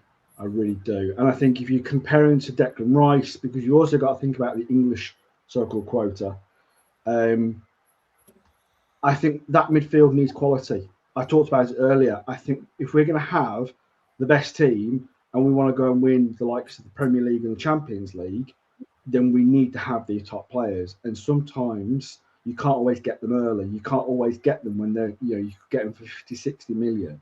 Sometimes you've just got to go, they're the best player right now. We need them because our midfield needs rebuilding. You just have to cough up the money. And I don't want to hear that we haven't got the money, because we bloody well have. Honestly, with the amount of outgoings that we're going to have, plus the money we would have had allocated to this transfer window anyway, like, I don't want to hear that we can't pay 100 million. But anyway, Tone, what do you know and how do you feel? Well, apparently the difference is about 30 mil, which is quite substantial. There's some talk around it's about 85 mil offer. So the word is Forest want more than Arsenal pay for Declan Rice, because they believe, and I think they're probably right, that Elliot Anderson is a better player now than Rice was when he left West Ham. That's arguable. That's debatable. But I think for the players we've now lost, Bernardo mentioned, I think it's absolutely key. He's the priority signing. He's the one City want number one above all. And if he is your number one, and Forest aren't stupid, and people say about the Forest owner, and yeah, he is a bit of an umpty, comes across that way, but you know, the guy said 120 and he's not going to move on it, then that's what you got to pay. You know, he's entitled to ask for that. He could ask for 200 if he wants. I get the frustration with that, but you've got to see his side in that this is the crown jewel of Forest. This is their top player. They know they can make a bloody packet on this guy, and they will want some kind of record money for it over the Declan Rice. So I think City are going to have to go up at least 20 mil from what they are now, and you know, they might have to throw a couple of add-ons on and all the rest of it to get it done. My worry is they may walk because it's going to be over 100 mil. It's not going to get done at 100. It's going to be at least 110, I think, from what I've heard, and that's what they're going to need to pay, at least that. The thing is, for me, before I bring Luke in on this, is that you look at those type of players. Let's talk about Enzo Fernandez. You know, he's that type of player, and Chelsea want that kind of money. You know, his teammate. You know, what's his face? Saw remind me of his name, Casado. He's around about that mark. Do you know what I mean? These type of players right now are around that mark for a reason. Do you know what I mean? It's like strikers when they were like a couple of summers ago at these kind of levels. It is what it is, and like I said, you sometimes if you're going to haggle over 10 mil, I don't see the point. I know what you're saying, Tony. I appreciate, like, it's a lot of money. Do you know what I mean? But he is that kind of quality player that I think we just need in the midfield. It needs to get done. And I think at this point, I think it will, all honesty. Luke? Yeah, like I love Anderson as well. And I love him as a profile. But this is the thing with Marinakis. Marinakis is like a Di Laurentiis, Napoli. These guys that have egos that want to, that want to have all to say in how much a player's worth. Like, probably a reason why City didn't go in for Kvaratskhelia because of Di Laurentiis. Koulibaly, Jorginho over the years, Di Laurentiis. Forest, unfortunately, and Marinakis. Well, it's like Gibbs White last year of Tottenham. Spurs literally got agreed deal, didn't they, for the Gibbs White last season, and then about 1 or 2 days, it's like no, it was a secret release clause, Luke. It was a secret. That's what I mean. That's what this guy. This guy has an ego the size of, the sun probably, and that's probably why in a situation when it's kind of like you can't really win here. Like, it doesn't matter how much you try and like navigate around it. The ego that this guy has, he'll want what he wants. It won't move from it. So if he is that crucial to this midfield and being the way it's going to be, then it might be worth the punt. The problem is that no matter what you do, right, £100 million on the player is a risk. Doesn't matter how good they are, it is still a risk. I'm not saying he can't be worth it long term, but if you're going to pay that money for a player, it needs to be the right one. So hopefully, if he comes in and does the job, then brilliant. But I just hope City get the best that they can out of this. Because again, I'm not saying you have to go for a Tonali, because they get with Anderson homegrown. Unfortunately, people don't like this rule, but it's a rule. Deal with it. There's a homegrown rule for a reason in this country. It is what it is. So if he's the guy they want, then so be it. But just make sure that you get the best deal. I think, Luke, I mean, from what I've heard, is that Khaldoon and what's his name again? Sorry, gone up my head. Diana. No, the Forest. Marinakis. They met up at the Champions League final. Now, apparently, we don't know the full conversation. I think it could have been just having dinner and being very polite, but I think that's building a relationship with him. I also think with the way City operate is that if they felt they couldn't deal with this man, they wouldn't be. Do you know what I mean? We wouldn't be in this stage where they put a bid in.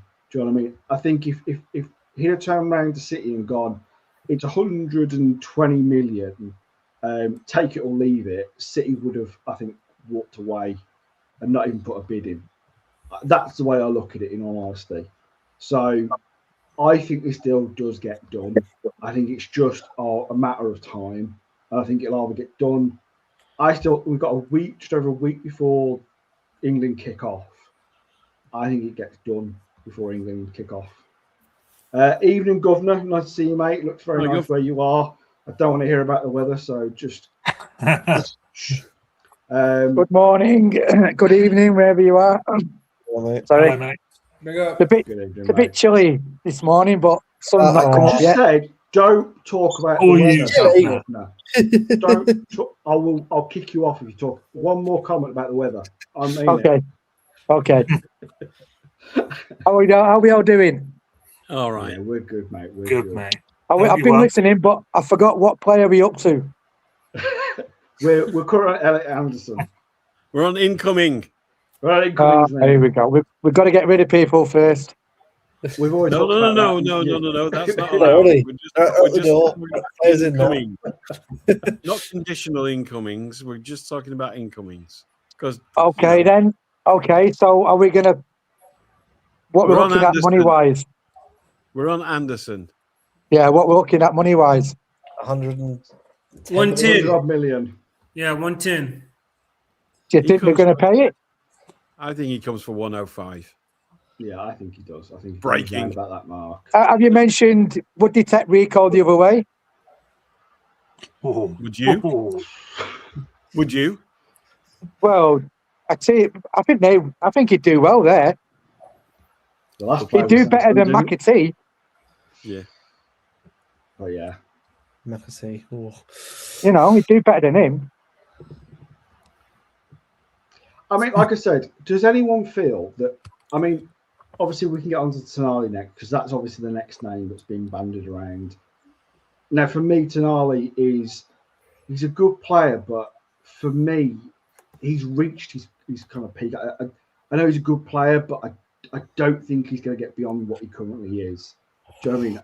When I've seen him play for Newcastle, yes, he's good, but for me, is he top level? Is he Anderson level? When you look at Anderson, when you look at the stats and you look at the way each player plays, for me, Anderson is the better player. And he's only 23 and he's only going to get better. And if we're talking about Newcastle 180 million, I would rather pay the extra 30, 40 million to get Anderson through the door. I really would. That's how I feel so strongly. So I think we need to, we no longer have Pep. We no longer have the cheat code. We need to sometimes bring in a bit of a superstar quality. And I'm not saying Anderson's superstar yet, but for me, I think he's the future of our midfield. Does anyone argue? Can anyone give me an argument of why they think maybe Tonali is better? No. I like him as a player. I do like him. I watched him a bit at AC Milan while he was there, so I know how good he was. But the problem is, right, of him, right, is that I think he's a very good player. Like, no one here is doubting how good of a player he actually is. I think he's a good player. But the problem is that is he what we really need right now? That's the thing. Like, Yes. because well, as a midfielder, all right, cool. Anyone with a bit of energy, come on in. I just don't know. It depends. I think Newcastle will charge how much will they charge for him. Like, obviously, he's not a homegrown player, but like I'm gonna assume it would quite a bit of money. I think the quote is near 70, 80 million they would want for him. Which, all right, it sounds not better, I guess, than the Anderson one. But Anderson one's Anderson's 23 years old, homegrown, a potential to be even better player at the World Cup as well, and be better, obviously, for England player as well. So I get that. It's just that. It's just I don't know, because like I don't know whether that's a tactic from Biana to sort of push Forest into getting into the deal or not. I don't know. It is a weird one. It is a weird one. I'm not sure, Tonali. What it is, we've had this trouble all season about the midfield. We've had no steel in the midfield. This is the player, and he fits the profile that we need to get. So if we have to break the bank, we have to break the bank. The other thing is as well, with Bernardo going as well, I would like to get Morgan Gibbs-White, but you're not going to get two best players out of a team from, you know what I mean, from one team. It's like us selling our two best players. It's not going to happen. But I'd love to get Anderson and Morgan Gibbs-White. But my man has always been Anderson first, and I like Alex Scott. I've always said it. I like Scott as a ball. He's a baller, you know, and he gets, you know, his box to box. So they're my two, Anderson and Alex Scott. Yeah. What sort I of mean, money for is me, Alex Scott? yeah, when we'll get, I have put Alex Scott on the agenda to talk about. Oh, okay, all right, sure. So Right. we'll get onto him. But I do feel we do need two midfielders at least this season to come through the door. I really do. And for the main position right now is the 6/8. Do you know what I mean? Because for me, you look at Rodri, and the rumour is that Rodri may go. You know, Madrid are seriously, like, I think with Mourinho coming in, I think he wants Rodri from all reports. And I know there's those doing anything until after the 7th. Everything we've heard from Madrid in the last month has been about the presidential race and a dick measure. Yeah, I'm not going to get onto that, Trev, because I think the Haaland and is all big rubbish. But I do think there's something in Rodri. I really do, and maybe Tony will lighten us a bit more about that. But honestly, I do feel we need 2 midfielders at least coming in. And right now, it's a 6/8 because with Rodri, even if he doesn't go, Rodri, since coming back from the injury, hasn't shown that he can play regularly at the top level like he did when he won the Ballon d'Or. So I think you're going to have to seriously think about managing his minutes, and where that's needing Nico G, that's a player with, you know, possibly may go. Are you sure? Regardless, with the comment you just made about Rodri, are you sure you're not just preparing yourself for his departure? Because when he came back into the team, the machine purred again, and when he was out of the team, it stopped purring. So I think there might be a bit of post hoc rationale preparing ourselves for the pain of losing Rodri by retrospectively bagging. I don't know, Trev. I thought they brought him back too early, mate. Myself. I agree. Yeah, no, it poured after a few weeks, and then and then he got hurt again, and then he came back, and Bournemouth, it was a shit show. That's it. Yeah. So, for me, Rodri, I get what you can for him. If he's taking this long to sign something, right? Obviously, his eyes are somewhere else. I'd get what you can for him. I don't think I'm not having this player. Like, it's took too long. I don't think that means very much. I think that's arm wrestling on a contract, on the last big contract that he'll ever get. I don't think it's obvious that he wants to go. I've seen no evidence for you know, to be that strong about it. Sorry to disagree, Governor, but I don't see that. You know, I get why people can put that argument, and it is coherent, but that whole interview thing is still swirling around out of context. That one sentence. You're asked in a Spanish newspaper in Spanish, whilst you're in Spain, would you ever consider playing for Real Madrid? What are you going to say? You wouldn't get home. You wouldn't get home. We know with all these the Spanish players, they always want to go back. We know that. We've had the best out of these. We always get the best out of these players, and we've had the best out of them, right? And I don't think Rodri. Some players are different. When they have these injuries, some players get back, some players don't. And to me, if he goes back to the Spanish league, I think he'll do really well because of the way they play, you know. And I don't think playing in the Premier League after that injury is not a good thing for him. I think he'll do well in the Spanish league. Let me put another argument. Maybe the fact that he got that injury, he realised how fragile the player's life is and how quickly that career can end. And that's made him more determined to get the most money out of his last big contract. Could be. That is a fair argument. I mean, I think there are reports, if I'm right, Tone, that one of the sticking points has been possibly money has been a slight issue, that he feels he wants more money, wage-wise and bonus-related-wise. I don't know. Was anyone shocked when they found out how little he's on for a Ballon d'Or player? Sorry, Trev. Sorry, Ozzy. That's another thing. If that is true, then that just shows you the player, doesn't it?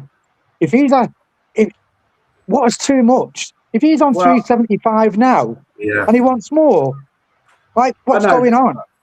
I know, but what I would say, just because it's when we're talking about footballers' wages, we're talking about crazy, we're talking another world.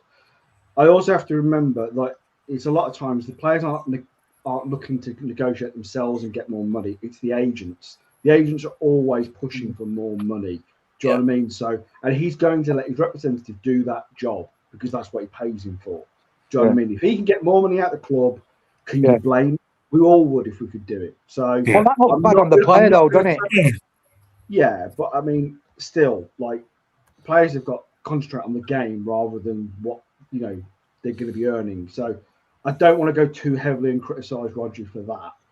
But I understand the argument of what you're saying is that we've had the best out of him possibly. He may never get being back to that Ballon d'Or level. And in all fairness to him, he has done so much for us since he came into this club that if he feels that my time is now, I'm done, I've given everything I can for my family, I want to move back to Spain because obviously that's where he's from. And can you blame him if the offer's there for him to play at Real Madrid? Ozzy, I mean, that's a complete. I agree with you, Ozzy. Ozzy, I agree with you what you just said then, but it can be the player as well. If Rodri sees what Haaland's getting paid and he's a Ballon d'Or winner, don't you think he'd be asking for the same, like near or close? Like, can't just be the agent. No, I get that. Yeah, I do. I mean, first, I think Haaland should have won the Ballon d'Or when we won the treble. I mean, how Messi won it? No offense to Messi, but he really deserved to win it that year. But anyway, that's another conversation. On Rodri, Ozzy, sorry, just to say, I think we'll find out. I think we'll find out after the World Cup. Hopefully, we will. Anyway, either way, I think we did say that. Yeah, so I think we should find out either way. My view's always been, no matter who it is, if they want to go, get rid now. I think Governor touched on that. You don't. If we're going to have this shit all next season, we should be saying to him in August, if you're not going to renew, let us know. We'll try and get something agreed and move on. That's a short amount of time, fellas. That's a short amount of time. It is. Yeah.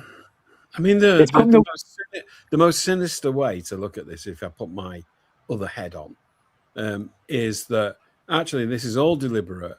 Nothing will get done, and he goes on a free to Real Madrid because it's all been sorted out in private next season. That's the worst possible way to look at this, assuming everybody's a bad actor. I'm not ready to do that, but if we do assume that everyone's a bad actor in this, his agent and Rodri and Real Madrid, then they're going to push this and push this and push this so he doesn't sign an extension. We are compelled to keep him for a season, and then Real Madrid do what they do a lot, which is get world-class players towards the end of their careers for free. That's assuming everyone's got malicious motives here. I'm not prepared to do that. I think we know enough about Rodri's character to think that he's not that malicious, or he's not. No, Trev. It'd be nice just to get a sentence off the player and say, "I am happy where I am at the moment." He did say that. I think he has. He has absolutely said that. In all fairness to him, he has said. He said that. So, I'm very happy at Man City. He did say that in the same. That was in the same interview, I think, wasn't it? Yeah. No, I think he has said it recently as well. Yeah. But I get it. Like, I get it. Like it's home, isn't it? It's like he's been there 7-8 years in England, right? That's for a Spanish player. That's incredible to be there that long. Look at Silva. Not many players for Portugal are here for that long, and they've been here for such a long time. If he wants to go, if he wants to go to Real Madrid, right? People hate Real Madrid. I get it, right? But Real Madrid, Atletico, whatever he wants to go to, right? He's been here for a long time and won us everything. But led this team. Been massively crucial in title races and Champions Leagues and that kind of stuff. He's been a pivotal player. What if he wants to go? Then tell us. Don't lead us. That's all I ask. Just I'd rather know. What I'm saying, Luke. Do any of you think I've been asked to ask this? Do any of you think there's anything in threatening legal action with Haaland and not Rodri? No, about the Real Madrid stuff. No, that's tea leaf reading. Tea leaf reading because it wasn't. Ozzy didn't want to mention it yet, did he? It wasn't a Rodri shirt they held up. It wasn't a picture of Rodri. The same. No, the guy held up a shirt with Haaland's name on it and showed a photograph. In the rebel, Tony. Listen, I mean, for Rodri,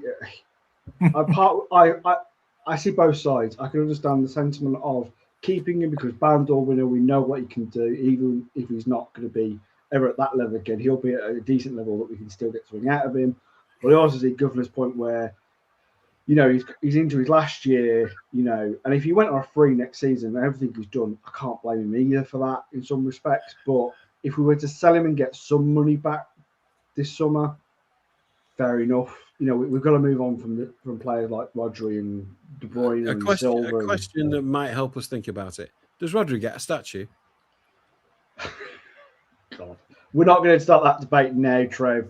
No. I'm asking that to take the temperature of emotions about Rodri. There's a reason I'm asking that question. Does he get a statue?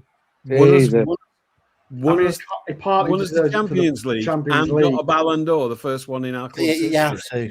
I think you have to. Oh God, you have to. Yeah, probably. But again, where's it going to go though? Where's it going to go? Like, is it going to go at what? I don't care where it goes, Luke. It can go anywhere. Like in the car park.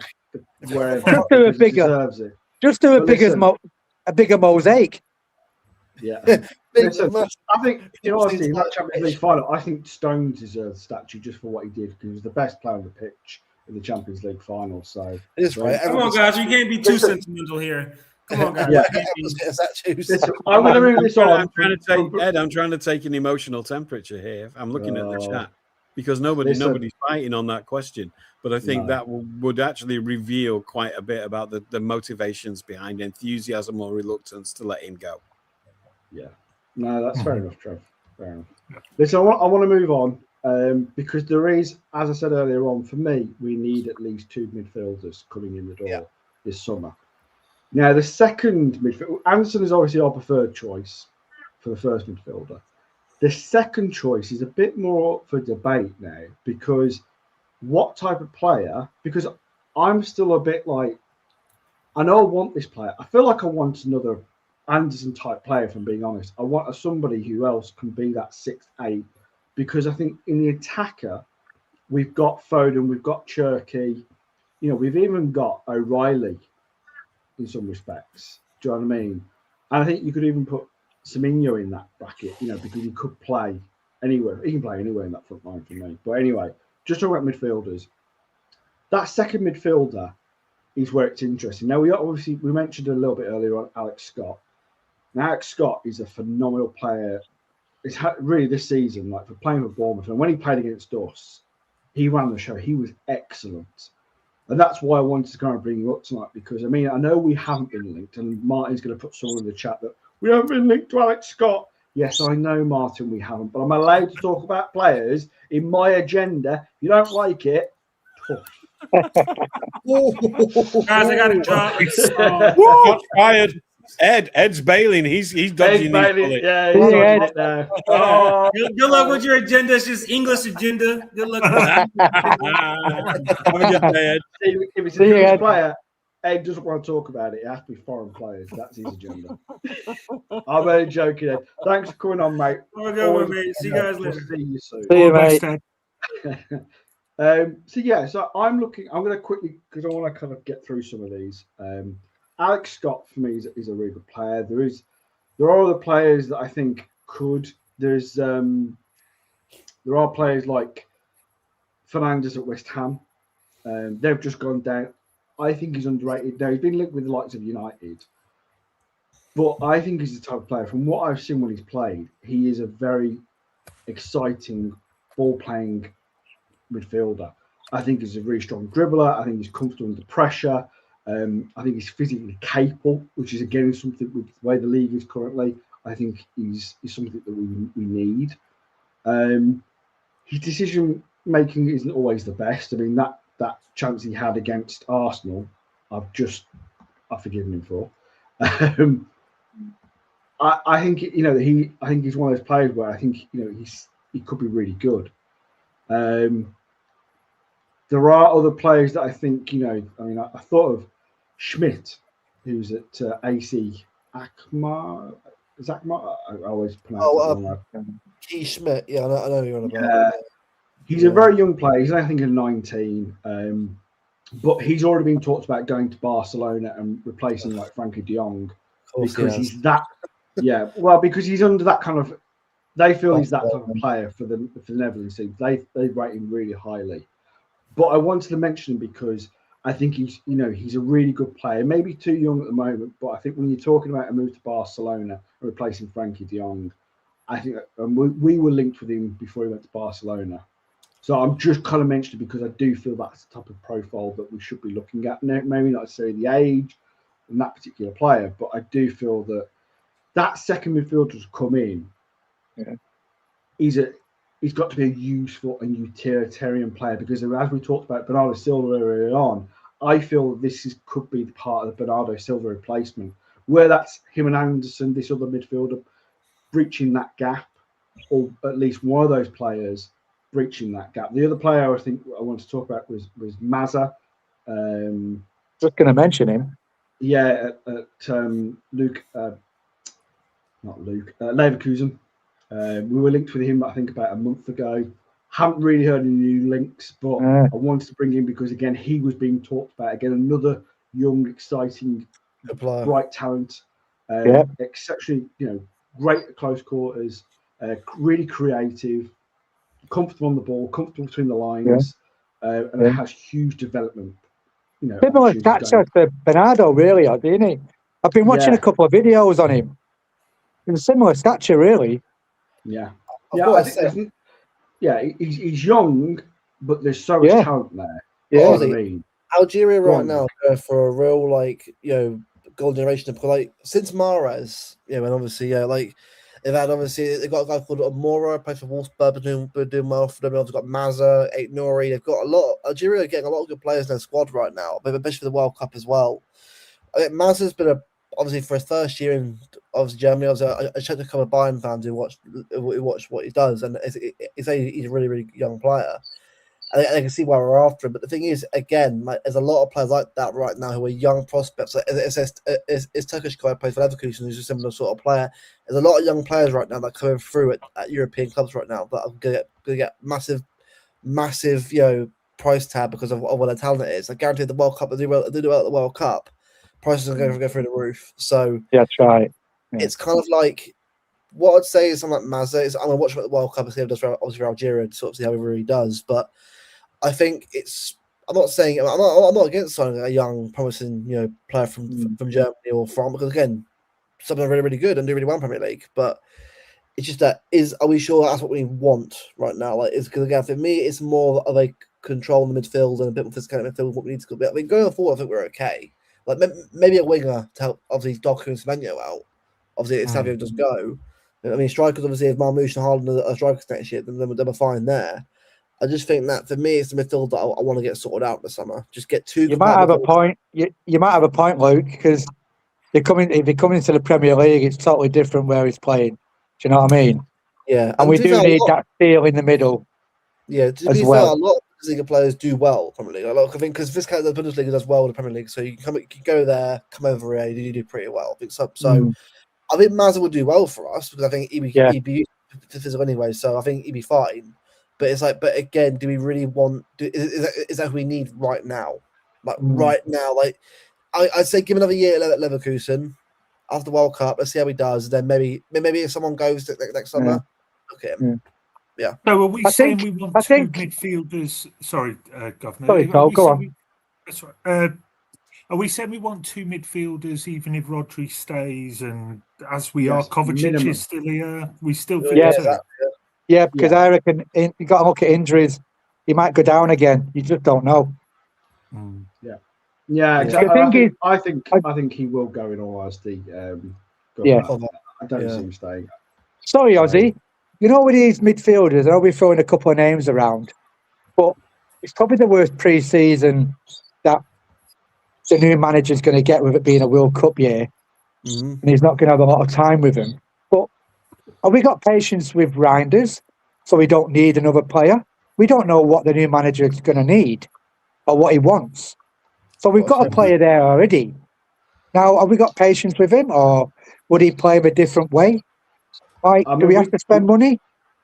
We talked about outgoings at the beginning of the show, and for me, I said Reinders. I don't think he's good enough, and I would probably let go now. Other people I disagree. Yeah, but Ozzy, that was in Pep's system. It's different now. Yeah, I know, but if you talk about the best manager in the world and he doesn't rate him, he didn't even get a look in towards the end of the season, for most of the end of the season. Ozzy, I know. De Bruyne at Chelsea on the Marine wasn't looked in, and then what Yeah, happened? but he was a young player. He's I know, 20, but every player is he's different. 29. Again, he can still. I think. Look, again, opinions are opinions. Never gonna go. It is. It's all about agendas opinions. are agendas. Exactly. Thanks, Tone. We should admit it. Yeah. No. I admit, when I've got an agenda, but Any right to goal this year? Yeah. I'll celebrate. I'm like, oi, celebrate. I think we're just overlooking him, and the new manager might use him a bit different. I don't know. I know he hasn't got that physicality, but depends how he uses him. I don't know. Why do we want to spend money when we've got someone there? And we said he's got another season. We see how he goes. And same with Savio. He might have gone. I don't know, but I would have given him another season. Do you know what I mean? The awful thing as well, Governor, that it's his first year, right? We have no idea what it's going to be. People assume based off Chelsea and Leicester how we're going to play. We have no idea what it's going to be, how the setup's going to be.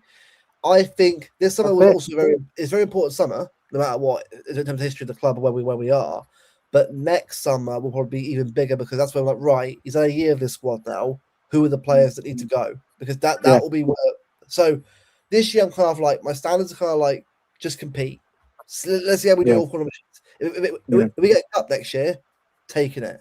But we've got to remember it's a settled team with a lot of talent, but I want to see where we go with it. So I want to kind of move on from this just because we've still got right back and we've still got winger. All right. So, but there were a couple of sentences in Khaldoon that if you watch it again, you would think that we're actually not going to be buying 5 players. Well, we'll see. Nobody wants to hear that because everybody likes new toys. But I want 10 players. But that is part of the interview. That is something that I took from it, is that we're not going to go mad. We're not going to buy 5 players. We're going to buy what we need. I think it'll be 2 right back midfielder, and then the rest will depend on who goes. Yeah. I agree. Yeah, same. I just need to do this. But Idigoff, thank you very much for being a member for 25 months. It is much appreciated. Thank you for your support and ongoing support. It is highly appreciated from everyone. So, thank you. I am going to again move this on a bit because, as Tony said, we've still got a few players in positions to talk about. So, I am going to talk about right back because it's probably another area of the pitch that I think does need addressing. I think as good as Nunes has been last season, I might keep saying this season, but we've just finished the season, but he did so well. But I think, in all honesty, if he'd have got a long-term injury, it would have been Rico Lewis or it would have been Kuzanov. And we had a lot of injuries at back. So at that part of the season, it would happen that Nunes got an injury towards the end of the season. Well, Kuzanov would have gone there, has he? Maybe. But I think, in all honesty, again, with Pep being a bit of a cheat code and him able to utilise midfielders in every position, even goalkeeper, then, I think with Maresca, I think with a manager that probably wants certain players for certain positions and being the correct position, maybe, I don't know. But I think we still even need a backup even if you're going to keep or even use as first team player for Nunes. Obviously, the links have been, I'm going to go quickly through them and then you guys can talk about them. So there's Pedro Porro, Spurs. He's been linked over the last 24, 48 hours. Personally, I'm just going to quickly do my bit. He's a good player, but honestly, he's the same age as Nunes pretty much. And he's not going to add anything new. He's at the top. He's not going to get any better. And I think for me, we want a younger player to come in and challenge Nunes. So for me, as good as I think maybe Tone says he might be, for me, I'm just not having it, in all honesty. The other player that is Coyote at Brentford. He's 23, if I remember rightly. He's had a really good season under Brentford, and the season before that, I think he did quite well. He's physically dominant, strong in defence, aggressive passing style. I think he's something that I think could definitely add to the squad. He may not be great going forward so much, but but I think that's something that you can add to his game. But I think the most important thing for a right back is to defend, and I think he's just one of the best prospects in this league. And if you're going to look within the league, I think he's a top quality choice to have and go for. There is Maresca, an Italian player. I'm going to butcher these names. Carnage. Can someone remind me if anyone knows? Who's that? Maresca. Marco Maresca. Palestra, yeah. Guy who's sorry, I can't remember on loan. Yeah. He has been linked. He was linked towards the end of last season, if I remember rightly. He's a young Italian player. Really looks quite good from what I've seen of the images I've seen on YouTube of him. Excellent technically going forward, comfortable in position. Again, I think he's a player that will come in and learn under Nunes possibly. It's a mould for the future. There's Gerard Reed at Feyenoord. He's recently again been linked. Again, excellent going forward. Technically gifted, highly has a high ceiling. I think I think Arsenal even looked at him quite recently. And then I'm gonna just say this, or shall I leave it? Actually, you guys discuss those options, and then I'm gonna come to my dark horse. Okay. Right. I don't know about you lads, but I think we need a younger right back to come in. I think someone like a Guevara Reed or a Palestra, someone who's young, that's upcoming in Europe, but can sort of learn and sort of be initially a backup player, but it should be the first player probably what I'd go with, because Nunes to me has been good enough to at least deserve a chance to do it again next year. I feel like we can't just go get another first team right back to compete with him, because I think Nunes to me is a good enough player to sort of that's done well there anyway. I think getting a younger right back who's already done well in Europe already for a Feyenoord like a Reed's done, or Palastra's obviously potentially good in Italy. I think it'd be good to get a younger player in there right back. I think Reed, I don't know obviously about you, Tony, obviously about how far away along with that. I imagine Anderson's probably the player we're looking at first for a right back probably, but I think if I was Viana, I would look at getting a younger player in sort of as a project player, I guess, but for right back, I wouldn't mind that, because he's in Europe. He's already done a bit of Europe already. So he's not an experienced player. He's someone who's played in Europe already, so something like that. Yeah, the Reed stuff's come from reliable places, as has Porro actually, which has sort of come out of nowhere a little bit in the last week, I think. I don't mind Porro. We've had him before, haven't we? Didn't we sell him to? Yeah, we did. He was on our books. He never played for us, but we bought him from. It was one of the Portuguese teams. He came from their development system, and then we bought him quite young. But Pep, I think, didn't think he was good enough at the time. Yeah, that's fair enough. He's got that experience now, but I do think the Reed one's intriguing because Bayern like him, and he's obviously a top young player. My thing of he can sit on the bench for a year. I mean, I'll be honest, I like Nunes. I think he's done well considering the circs, but he's not the answer longer term, I don't think. If we buy Reed, I'd much rather see Reed starting there, see how he gets on, throw him in. It's a tricky one, this, because both the links have come from very good places. And they're both different players, different age. So it's quite intriguing. I'm not sure which way I'd go. I'd probably go more experienced, just because I don't think Nunes is the answer, in my view, at right back. Sorry. Fair enough. Governor? Okay. Depending on who the manager is, right? And I think there's going to be... Hey, I still question it. Depending on, I think we're going to get a signing that's going to come out the blue, right? And my two players for right back is the first one. Don't mention my dark horse. Not Lewis Hall for me is the first one, right?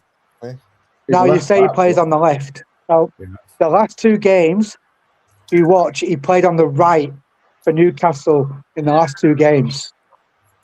I don't know why, maybe because of injuries, but he played on the right. I think it was. But he can play there, depending on the manager. And the other one, for me, it's not the player, it's the profile of the player. And that would be Trent. Damn it! They're my 2 right backs. Don't mention my dark horse. Sorry. Bit But racist. that's the profile of that's the profile of player would be perfect in the system. If it is a certain manager. I had a feeling you was going to mention my dark horse. Damn it! I should have said to begin with. It means more, Ozzy. It means more to have a dark horse, doesn't it? It does. It really does. Don't beat about the bush. If it is Maresca, we still don't know. But if it is, he'd be great in his system. The profile of player. Yeah, and it would be great. Look at it long term. Look at it long term. If we win the league and Liverpool have to give us the guard of honour, wouldn't that be nice? Anfield as well. Oh, You fought this through, Governor. You fought this through good. I have. Now. Even holding a cup of coffee. Governor, have you been looking over my shoulder at my notes? We'll have words later, mate. We're having words later, me and you. But yeah, I mean, imagine that if he did, though. Jeez. Yeah, Trent hard, mate. Listen, it hasn't quite worked at Real Madrid so far for him. And they're also getting Dumfries. I think that's pretty much confirmed now. And he's what, 29, Dumfries? It looks like, and we know Mourinho, he likes his older players, he likes his experienced players. I would not be surprised if Trent walks out the door. And I'm not saying he's definitely going to us, but the reason he was my dark horse is because he's, going forward and his passing ability we have to admit it, he's a very good passer of the ball. He's carried the ball levels. Do you know what I mean? So to have that in the squad would be amazing. Do you know what I mean? He's the closest. Personally, I don't like him because of what he said and what he's done. And obviously, being a Liverpool ex-player and he's a Liverpool fan, he's a fanboy. Came for the youth system and everything he said about City, I've not liked. But homegrown talent. Yeah, again, homegrown. But listen, we want top quality. Yeah, I'm with it all. So, Tone, what are your thoughts? The only thing with Trent, every player has his vice, right? And I think if Trent was playing, I don't know whether we'd need Kuznetsov at the back because his defending is one of his vices, isn't it? Do you know what I mean? So I don't know. On to you, Trev. No, I'm going to bring Tony in just for a second because Tony's going to go soon. You did say it, didn't you? Yeah, got a few minutes, mate. Who was it, Trent? Yeah. To wind up Liverpool fans, it would be worth paying just to annoy him. I think it would be worth it. I think. Do I rate him? Not massively. I don't think he's particularly good top player. I never did at Liverpool. I thought his free kicks, unbelievable, and his lovely crossfield passes, FIFA-esque from one side to the other. But in terms of his overall, I wouldn't be buying him, bar to piss Liverpool fans. That's probably worth around 60 kind of worth it alone.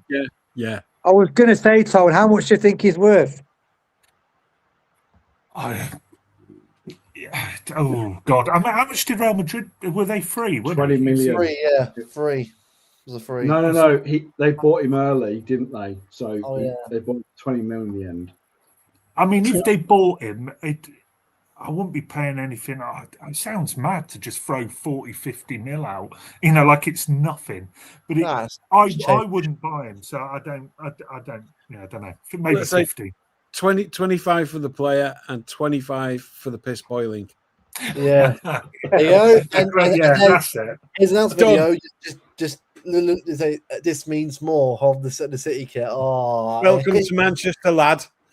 Yeah.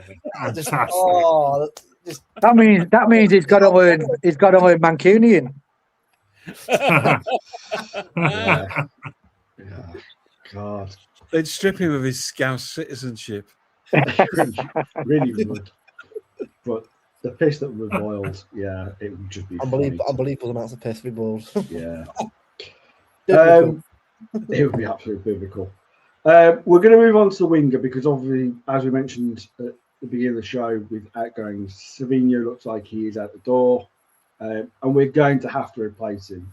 For me, even if you put Cherky or Foden out on the wing with certain games that you might do because you may need that type of player, but I just feel you still need to replace Savinho.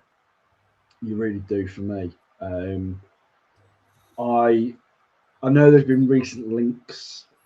Not even links, but there's been the kind of Morgan Rogers at Villa, who can again, he's one of those players that can play anywhere across the front line. Really, maybe not striker, but he's a quality player. Obviously, he also came through City's academy.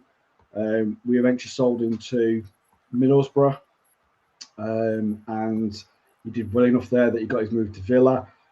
Just to put this to bed, there is no release clause, no buyback clause, for him, because we sold him to Middlesbrough, they sold him to Villa, so there is no buyback clause for City. I've got to go. Sorry, I was sorry to. No, sorry. Yeah, great having you on, mate.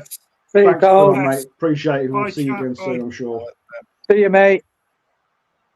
Yeah. So, but he is going to cost a pretty penny to get out of Villa. The rumours are that it's going to be, 90 to 100 million that the Villa want for him currently. I don't think we'll be looking at that type of money. Maybe. I don't think City have that genuine interest. I think he might be on a list, but I don't think he's on the list of the players I think they want currently.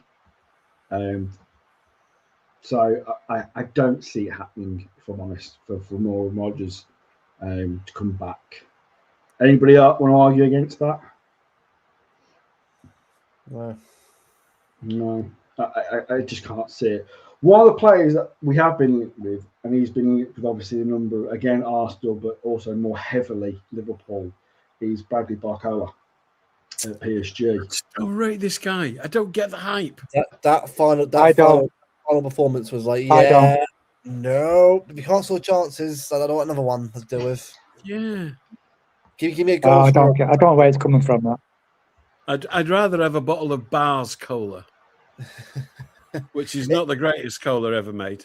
If it's Douay, money, give me, I'll do it because I love Douay at PSG. He's brilliant, but Barcola's like the B-Tech version. It's not, again, he's not.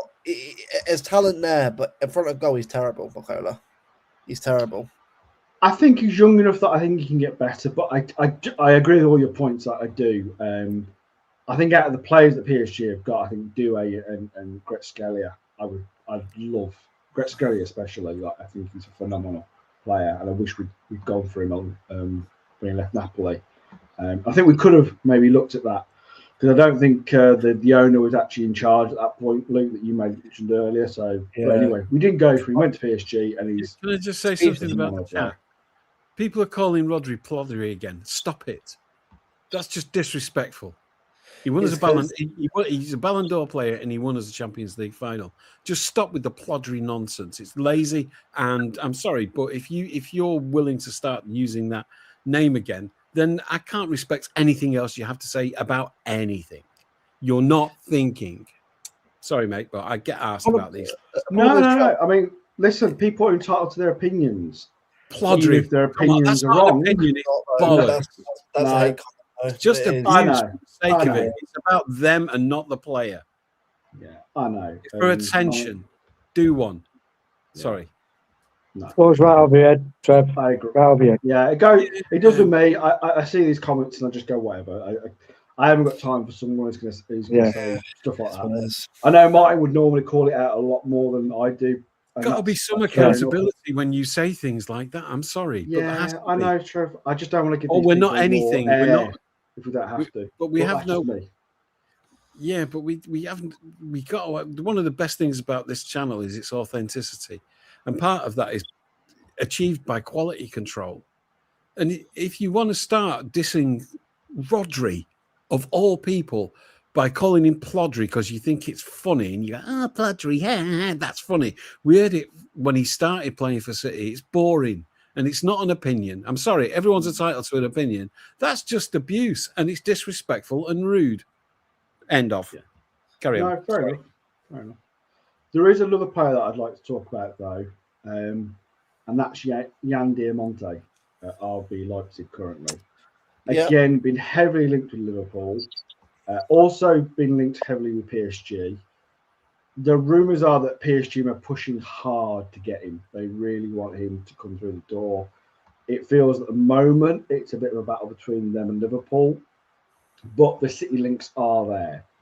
I have been reliably heard that he City he's on a list and they do like him. Obviously, the price tag currently, obviously, I think he has got a release clause at around about 100 million euros. For a 19. Can I just say something there, Ozzy?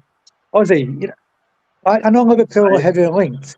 Can I just say, is this the club buying these players? Because we've all got new managers. These managers can't be picking these players right away. It's got to be the club buying them. So the manager's got to work with who they buy. And that's generally how it goes with most sporting directors. They're the ones buying them, and the managers get given the players. Some managers get more say than others. Pep obviously had a lot more say than a lot of managers. I think that goes for the likes of Maresca and. Well, I don't know. Maresca. Well, that's why Maresca walked away, didn't he? Because he had no control. He will have control. He'll have control. He'll have control. Well, listen, I'm going to put with Maresca. I'm going to put that in a different category because at the moment he hasn't come to the door. But plus, if it is him, are a basket case of a club. They literally they were top board level. They were making decisions about which players were playing. I don't think that's going to happen at City, and I really don't. But I think to a level, until he'll get some say, but I don't think he'll get the kind of say that Pep had.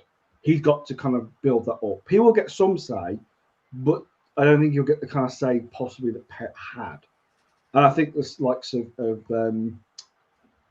Arteta has at Arsenal and the manager of Villa. Someone remind me. Sorry, I'm losing track of managers here. Alonso. No, of imagine what it was like in the 80s, being a City fan. Who's the manager this week? Yeah, exactly. This guy, isn't it? Yeah. God. But anyway, back to Who? God. Yeah, honestly. Someone will put it in the chat. I'm trying to get through the chat, guys. There's so many of you on, and I'm trying my best to keep up with the chat. But with Diamante, right? I'll give because I don't know a bit about him. He's one of the players that's a really good, promising young player. Another one that's coming through really well. The problem is though, Governor, like you might agree with as well. There's a lot of young players coming through right now. There's a generation of players coming through right now at a young age in Europe that's going to get better and better for the World Cup and that. And obviously, a lot of games though, these players need to be looked after because they are younger players that need to be. Which is why I don't like the Club World Cup personally. I mean, we didn't win it. These players need a summer off every now and again. To the Euros and World Cup's enough for me. That's enough. Let these guys have a few months off to get their legs sorted out and sorted out back for next season. All these tournaments just do nothing, but it's money. All it is for UEFA is money. That's what they care about. But the players get treated like they're just robots when they're not, and that's why a lot of players like Yamal will get run into the ground. But that's a different point and a different conversation. But someone like Diamante is a very young player, a very technical, good footballer. But again, it was his first proper year playing in European football at a high level. These guys have had 1 year. Are we really judging after 1 year, or do we want to get experienced players through the door first before we get these younger guys who will getting better? Because I feel like the money that Leipzig are asking for him, which I get it because of the going rate, I wouldn't pay it for him because it's like you're literally just gambling that he's going to come to the Premier League, and be instantly successful. At least with Shirky, you kind of knew over a number of years at Leon how good he was, and it was worth the punt for him. You've got to think about this. Like it's a gamble, no matter how you put it. No matter how good the player might look, it's a gamble. Yeah. You know what, Luke? I'm going to disagree with you. Ooh, you can't do it. You can't do that. Yes, I know. How dare I? How dare I? The reason I disagree is because you can say that about any player. Yeah. Any player in the world could come through the door. We talked about the gamble, yeah. We talked about Reinders, like the experience he had, the age he was at, he played in Europe and hasn't worked out. I don't think it matters. Honestly, I think it just comes down to what patience. It comes down to, for me, how they feel that player can work out. They'll look at the numbers, they'll look at the stats, they'll look at how they think he'll come in. Now, at the end of the day, it's a lot of money. I get that, but honestly, we paid for a project player in Savinho, and he didn't work out. Do you know what I mean? He wasn't at the level, and we paid peanuts for him, relatively speaking, and he didn't have the kind of numbers that Diamante's brought up. Okay, I think he's an exceptional player, and for me, we need to go out there and buy quality players. And I think for that time, you also need, and I always say this, is you need to have players that are going to back up your first team 11. And I'm not saying you're definitely a backup, but I just think you've got to have players that are going to come in and challenge, the likes of Savinho, the likes of Doku, okay? The likes I've of been Cherky. trying to get an answer to a question for a week now, and nobody will go there. But I think it might move the conversation on. If we say, in which positions do we need established players, and in which positions can we take a risk on another project? Nobody seems to like the question, but it seems to me fundamental. I think it's fine. The Savinho one. Sorry, Lou. Just let me finish. The Savinho one is a classic where I can say we can take a project player there. Go on, Luke. Sorry. No, I agree with what you're saying, Trevor. I think for me, the spine of a team has to be experience to me. Because I know PSG, I get it. But Dembele was a player that had once left Barcelona before going to PSG and did some PSG anyway. They also had Mbappe before he went to Madrid anyway. PSG also had players in a squad that were experienced in their squad anyway. So it wasn't like a fully young team that they were doing, especially under a good manager. With City, we've always had a great spine. You always knew what the spine was. Over the last 10 years, the Pep, before that, the Pellegrini and Mancini, you knew what the spine was going to be. There's one thing we have to make sure that we get right all the time. It's the spine of the team. We know what we've got to buy in those areas to get it right. The full backs are important as well, but it's kind of like, but with the wings, you can take a bit of time to develop those guys because they'll get better and better with experience. But a defensive midfielder, a centre back, and a goalkeeper are important to actually stop building that defence and backline up, going to Europe and the Premier League. The exact same as well as going forward and scoring goals up front. That's just how I've always saw football. It's how I play football myself, playing it obviously not on a high level, but lower level. You've got to have a good spine of a team for the win stuff for me. That's just me anyway. I know everyone's different. That's just how I feel about that. I do think we do have a good spine though. You think of the goalkeeper, you think of our centre backs, with the experience and the quality we've got there. The midfield is the issue that I think right now is where we need to be looking at. And then I think up front we've got Haaland. Do you know what I mean? Like, he's the best striker on the planet, arguably. One more player I'm going to mention is Junior Krupe at Bournemouth. Again, another young player who's had an exceptional season at Bournemouth. Again, these players, exceptional players, are all seem to be teenagers doing so well, and they're all being rated nearly 100 million. But again, he again has been linked with the likes of us. He's been linked with Arsenal heavily as well. PSG. I think he goes to Liverpool. I think he definitely goes to Liverpool. Possibly, but PSG apparently like him and really want him, but I think they have got other priorities like Diamonde. But for me, I don't see how they'll get him. If they want to wait a season, because it feels like he's going to be on the move this season.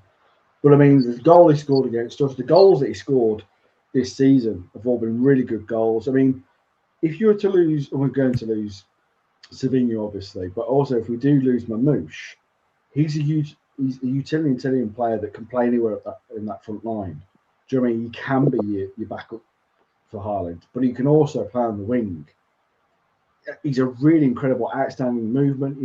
Natural goal scoring ability. He's intelligent, runs off the ball. He's just that versatile player that I think would add to any team. Do you know what I mean?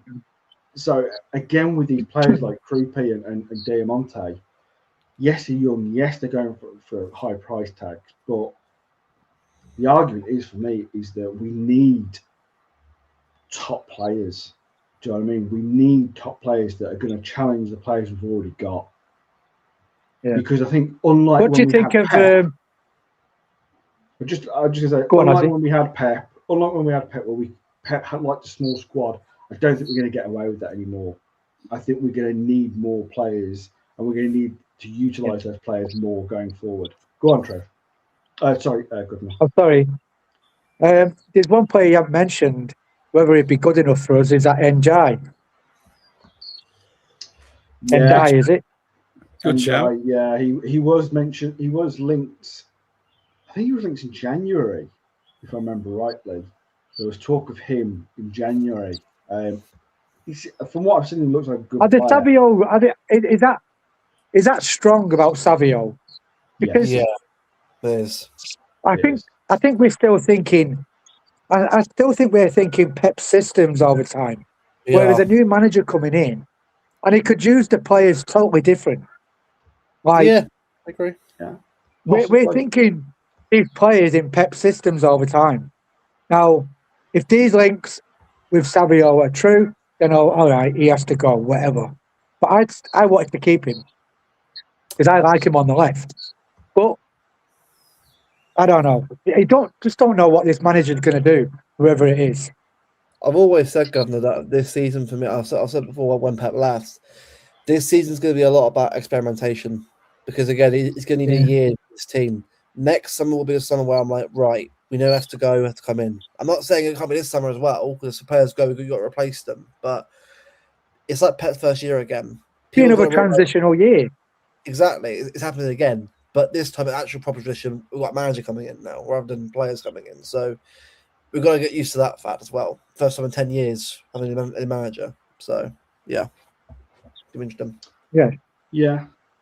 I mean, obviously, it could be that Maresca comes in and wins the league in his first season. That's happened before, not only for us, but obviously for a certain slot, Do I think it's possible? With our players that we've currently got and the players that we're being linked with and might come in, I definitely think it's possible we could go on and win the league next season. And that should be Maresca's main goal, is to challenge for the league. Honestly, I think that's his main objective next season. I think obviously it's going to be a very interesting summer because I think you've got currently, before the World Cup starts, I think certain players are going to move, but then during the World Cup, I think you're not going to see very much movement. And then after the World Cup, I think that's when everyone's just going to go free for all, and that's when it'll be madness, absolute madness. I think with what you were talking about with some of these players that possibly could stay, the likes of Reinders, Nico G, is that with some of them, I mean, Nico G isn't going to the World Cup for Spain. So if he does stay, and other players like him, they're going to be going to, for the pre-season training, pre-season. Is it Asia? Yeah. I think we're going to, isn't it? So these type of players could go, and they could put on a really good display for Maresca. So who knows what could happen? Honestly, we don't know, do we? With some of these players, right. It's definitely going to be a very interesting summer. I'm going to start wrapping up now because I've got work tomorrow and I need to move on. I don't know why Martin's here. He's, Who is he? I don't know. Who are you? Who are you? You're not on tonight. I keep telling you, you're in the rest. So I don't know why he thinks he's coming on. Yeah. And I am wrapping up. So what I wanted to say is, Martin did mention it earlier on, though. His Khaldoon came out and did his, end of season review. If you haven't watched it yet, it's another cracker from him. He did say that, he does feel so strongly towards Pep and everything that Pep brought, and feeling like just such an amazing time. He's obviously talked. He didn't obviously mention Maresca by name because at the moment he can't do that. But he feels that all the ducks are lined up for that manager coming in, and it should be hopefully announced soon. So I think hopefully maybe tomorrow, maybe over the weekend, it gets announced once all the legal stuff is sorted out.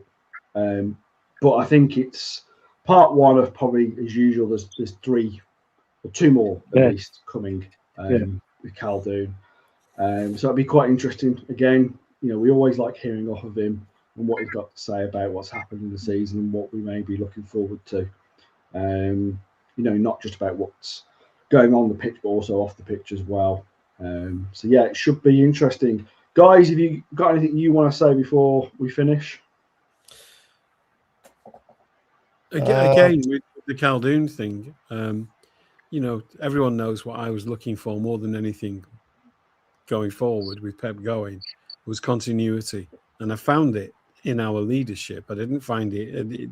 The new manager doesn't represent that, and again, I found it in our leadership, and everything that Khaldoon said yesterday confirmed my belief that the leadership at this club are still steering the ship and know exactly what the destination is, and they are not done.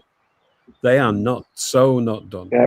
So the manager is going to be important, but the ambition and the hunger and the desire and the overall strategy, which we're not privy to, they're looking 10 years in advance where this club's going to be. I am so reassured by that. And he's always reassuring. But I believe him. That's the difference. I can see other chairmen come out and do their speeches because Khaldoon started doing these speeches. And I just don't believe him. I just think, this is just a PR exercise. Your marketing department are giving you a speech and it's all bollocks. With Khaldoon, he's the man. He's actually steering the ship. He's actually setting the destination. And so I'm just reassured even more that the club is in good shape. Yeah, he made it very clear right this season. Like Luke said, it's going to be an experiment this season. I'm very cool with that. And if we shed some fans because we don't win the treble again, I think they were going to leave at some point anyway. Yeah. So see ya. Yeah, no, fair enough. And you're right. Khaldoon definitely made that very apparent that this isn't the end of the journey. Do you know what I mean? That the owner, the chairman, they have got sort of very big plans. They still feel that, this isn't the end of City's story. We are going to carry on and we are going to keep on challenging. We may, as you said, Trev, we may not get to the levels that we did under Pep, but in all honesty, wow, just to hear that from Khaldoon, again, very impressive, as he always is.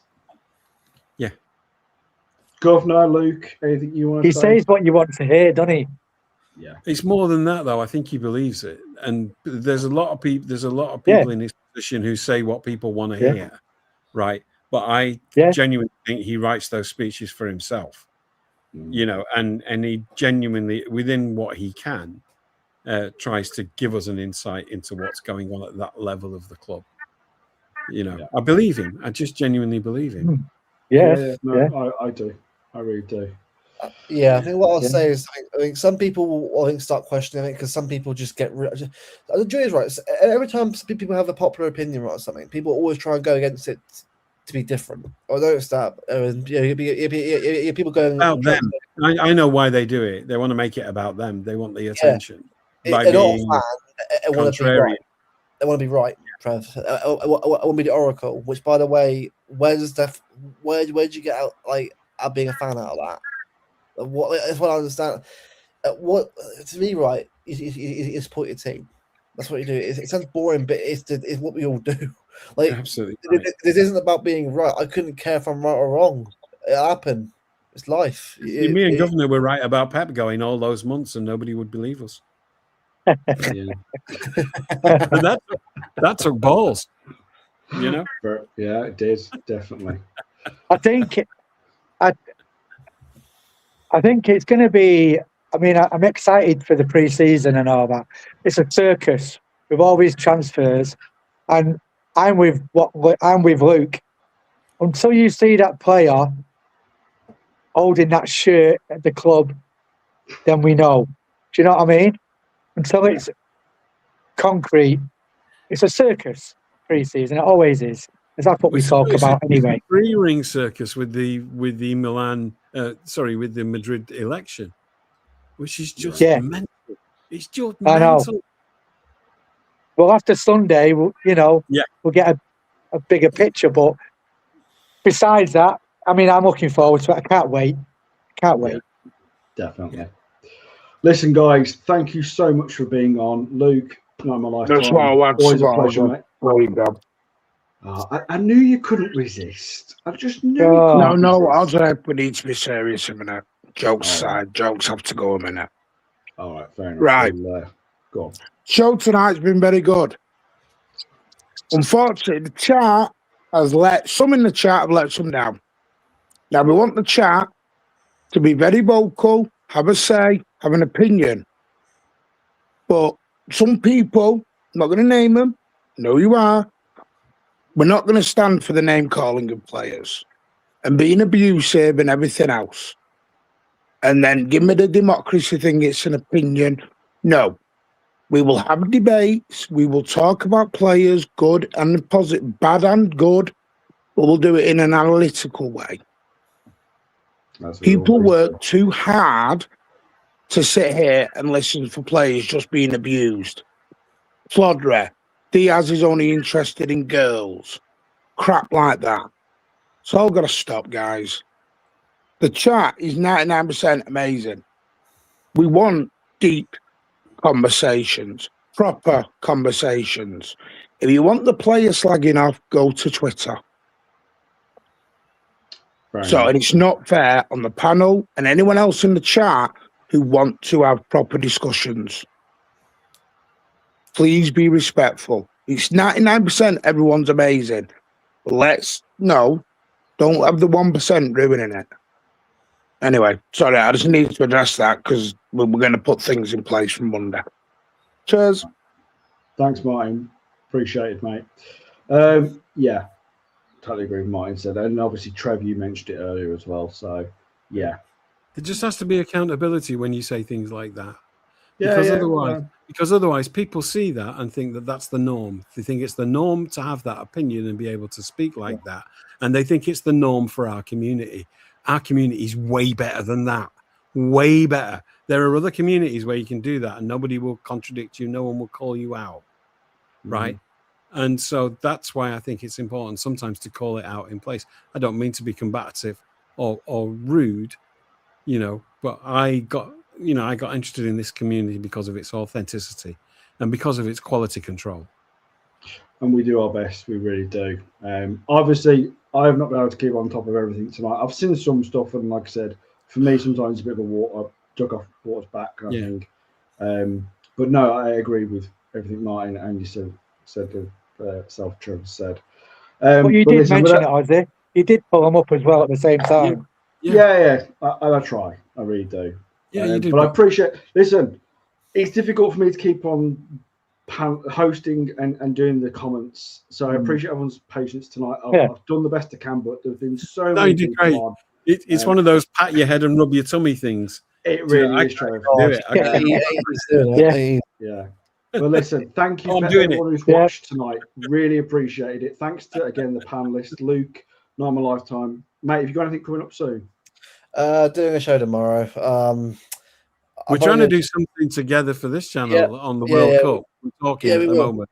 Just trying to get things sorted out. There are things coming up. I mean, might have a little sort of chat about this week and that, about what's the news and that. But I mean, this club, obviously, it comes to news out of nowhere. Something becomes out, before you know it, suddenly this player's announced. He's here. He's everywhere. So I know at some point it's going to kick off. So I'm going to, I'll be there for it. Sure, while you can.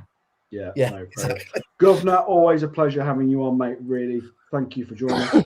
I'm sorry it's been under such circumstances. The weather over there is awful by the looks of it, you poor sod.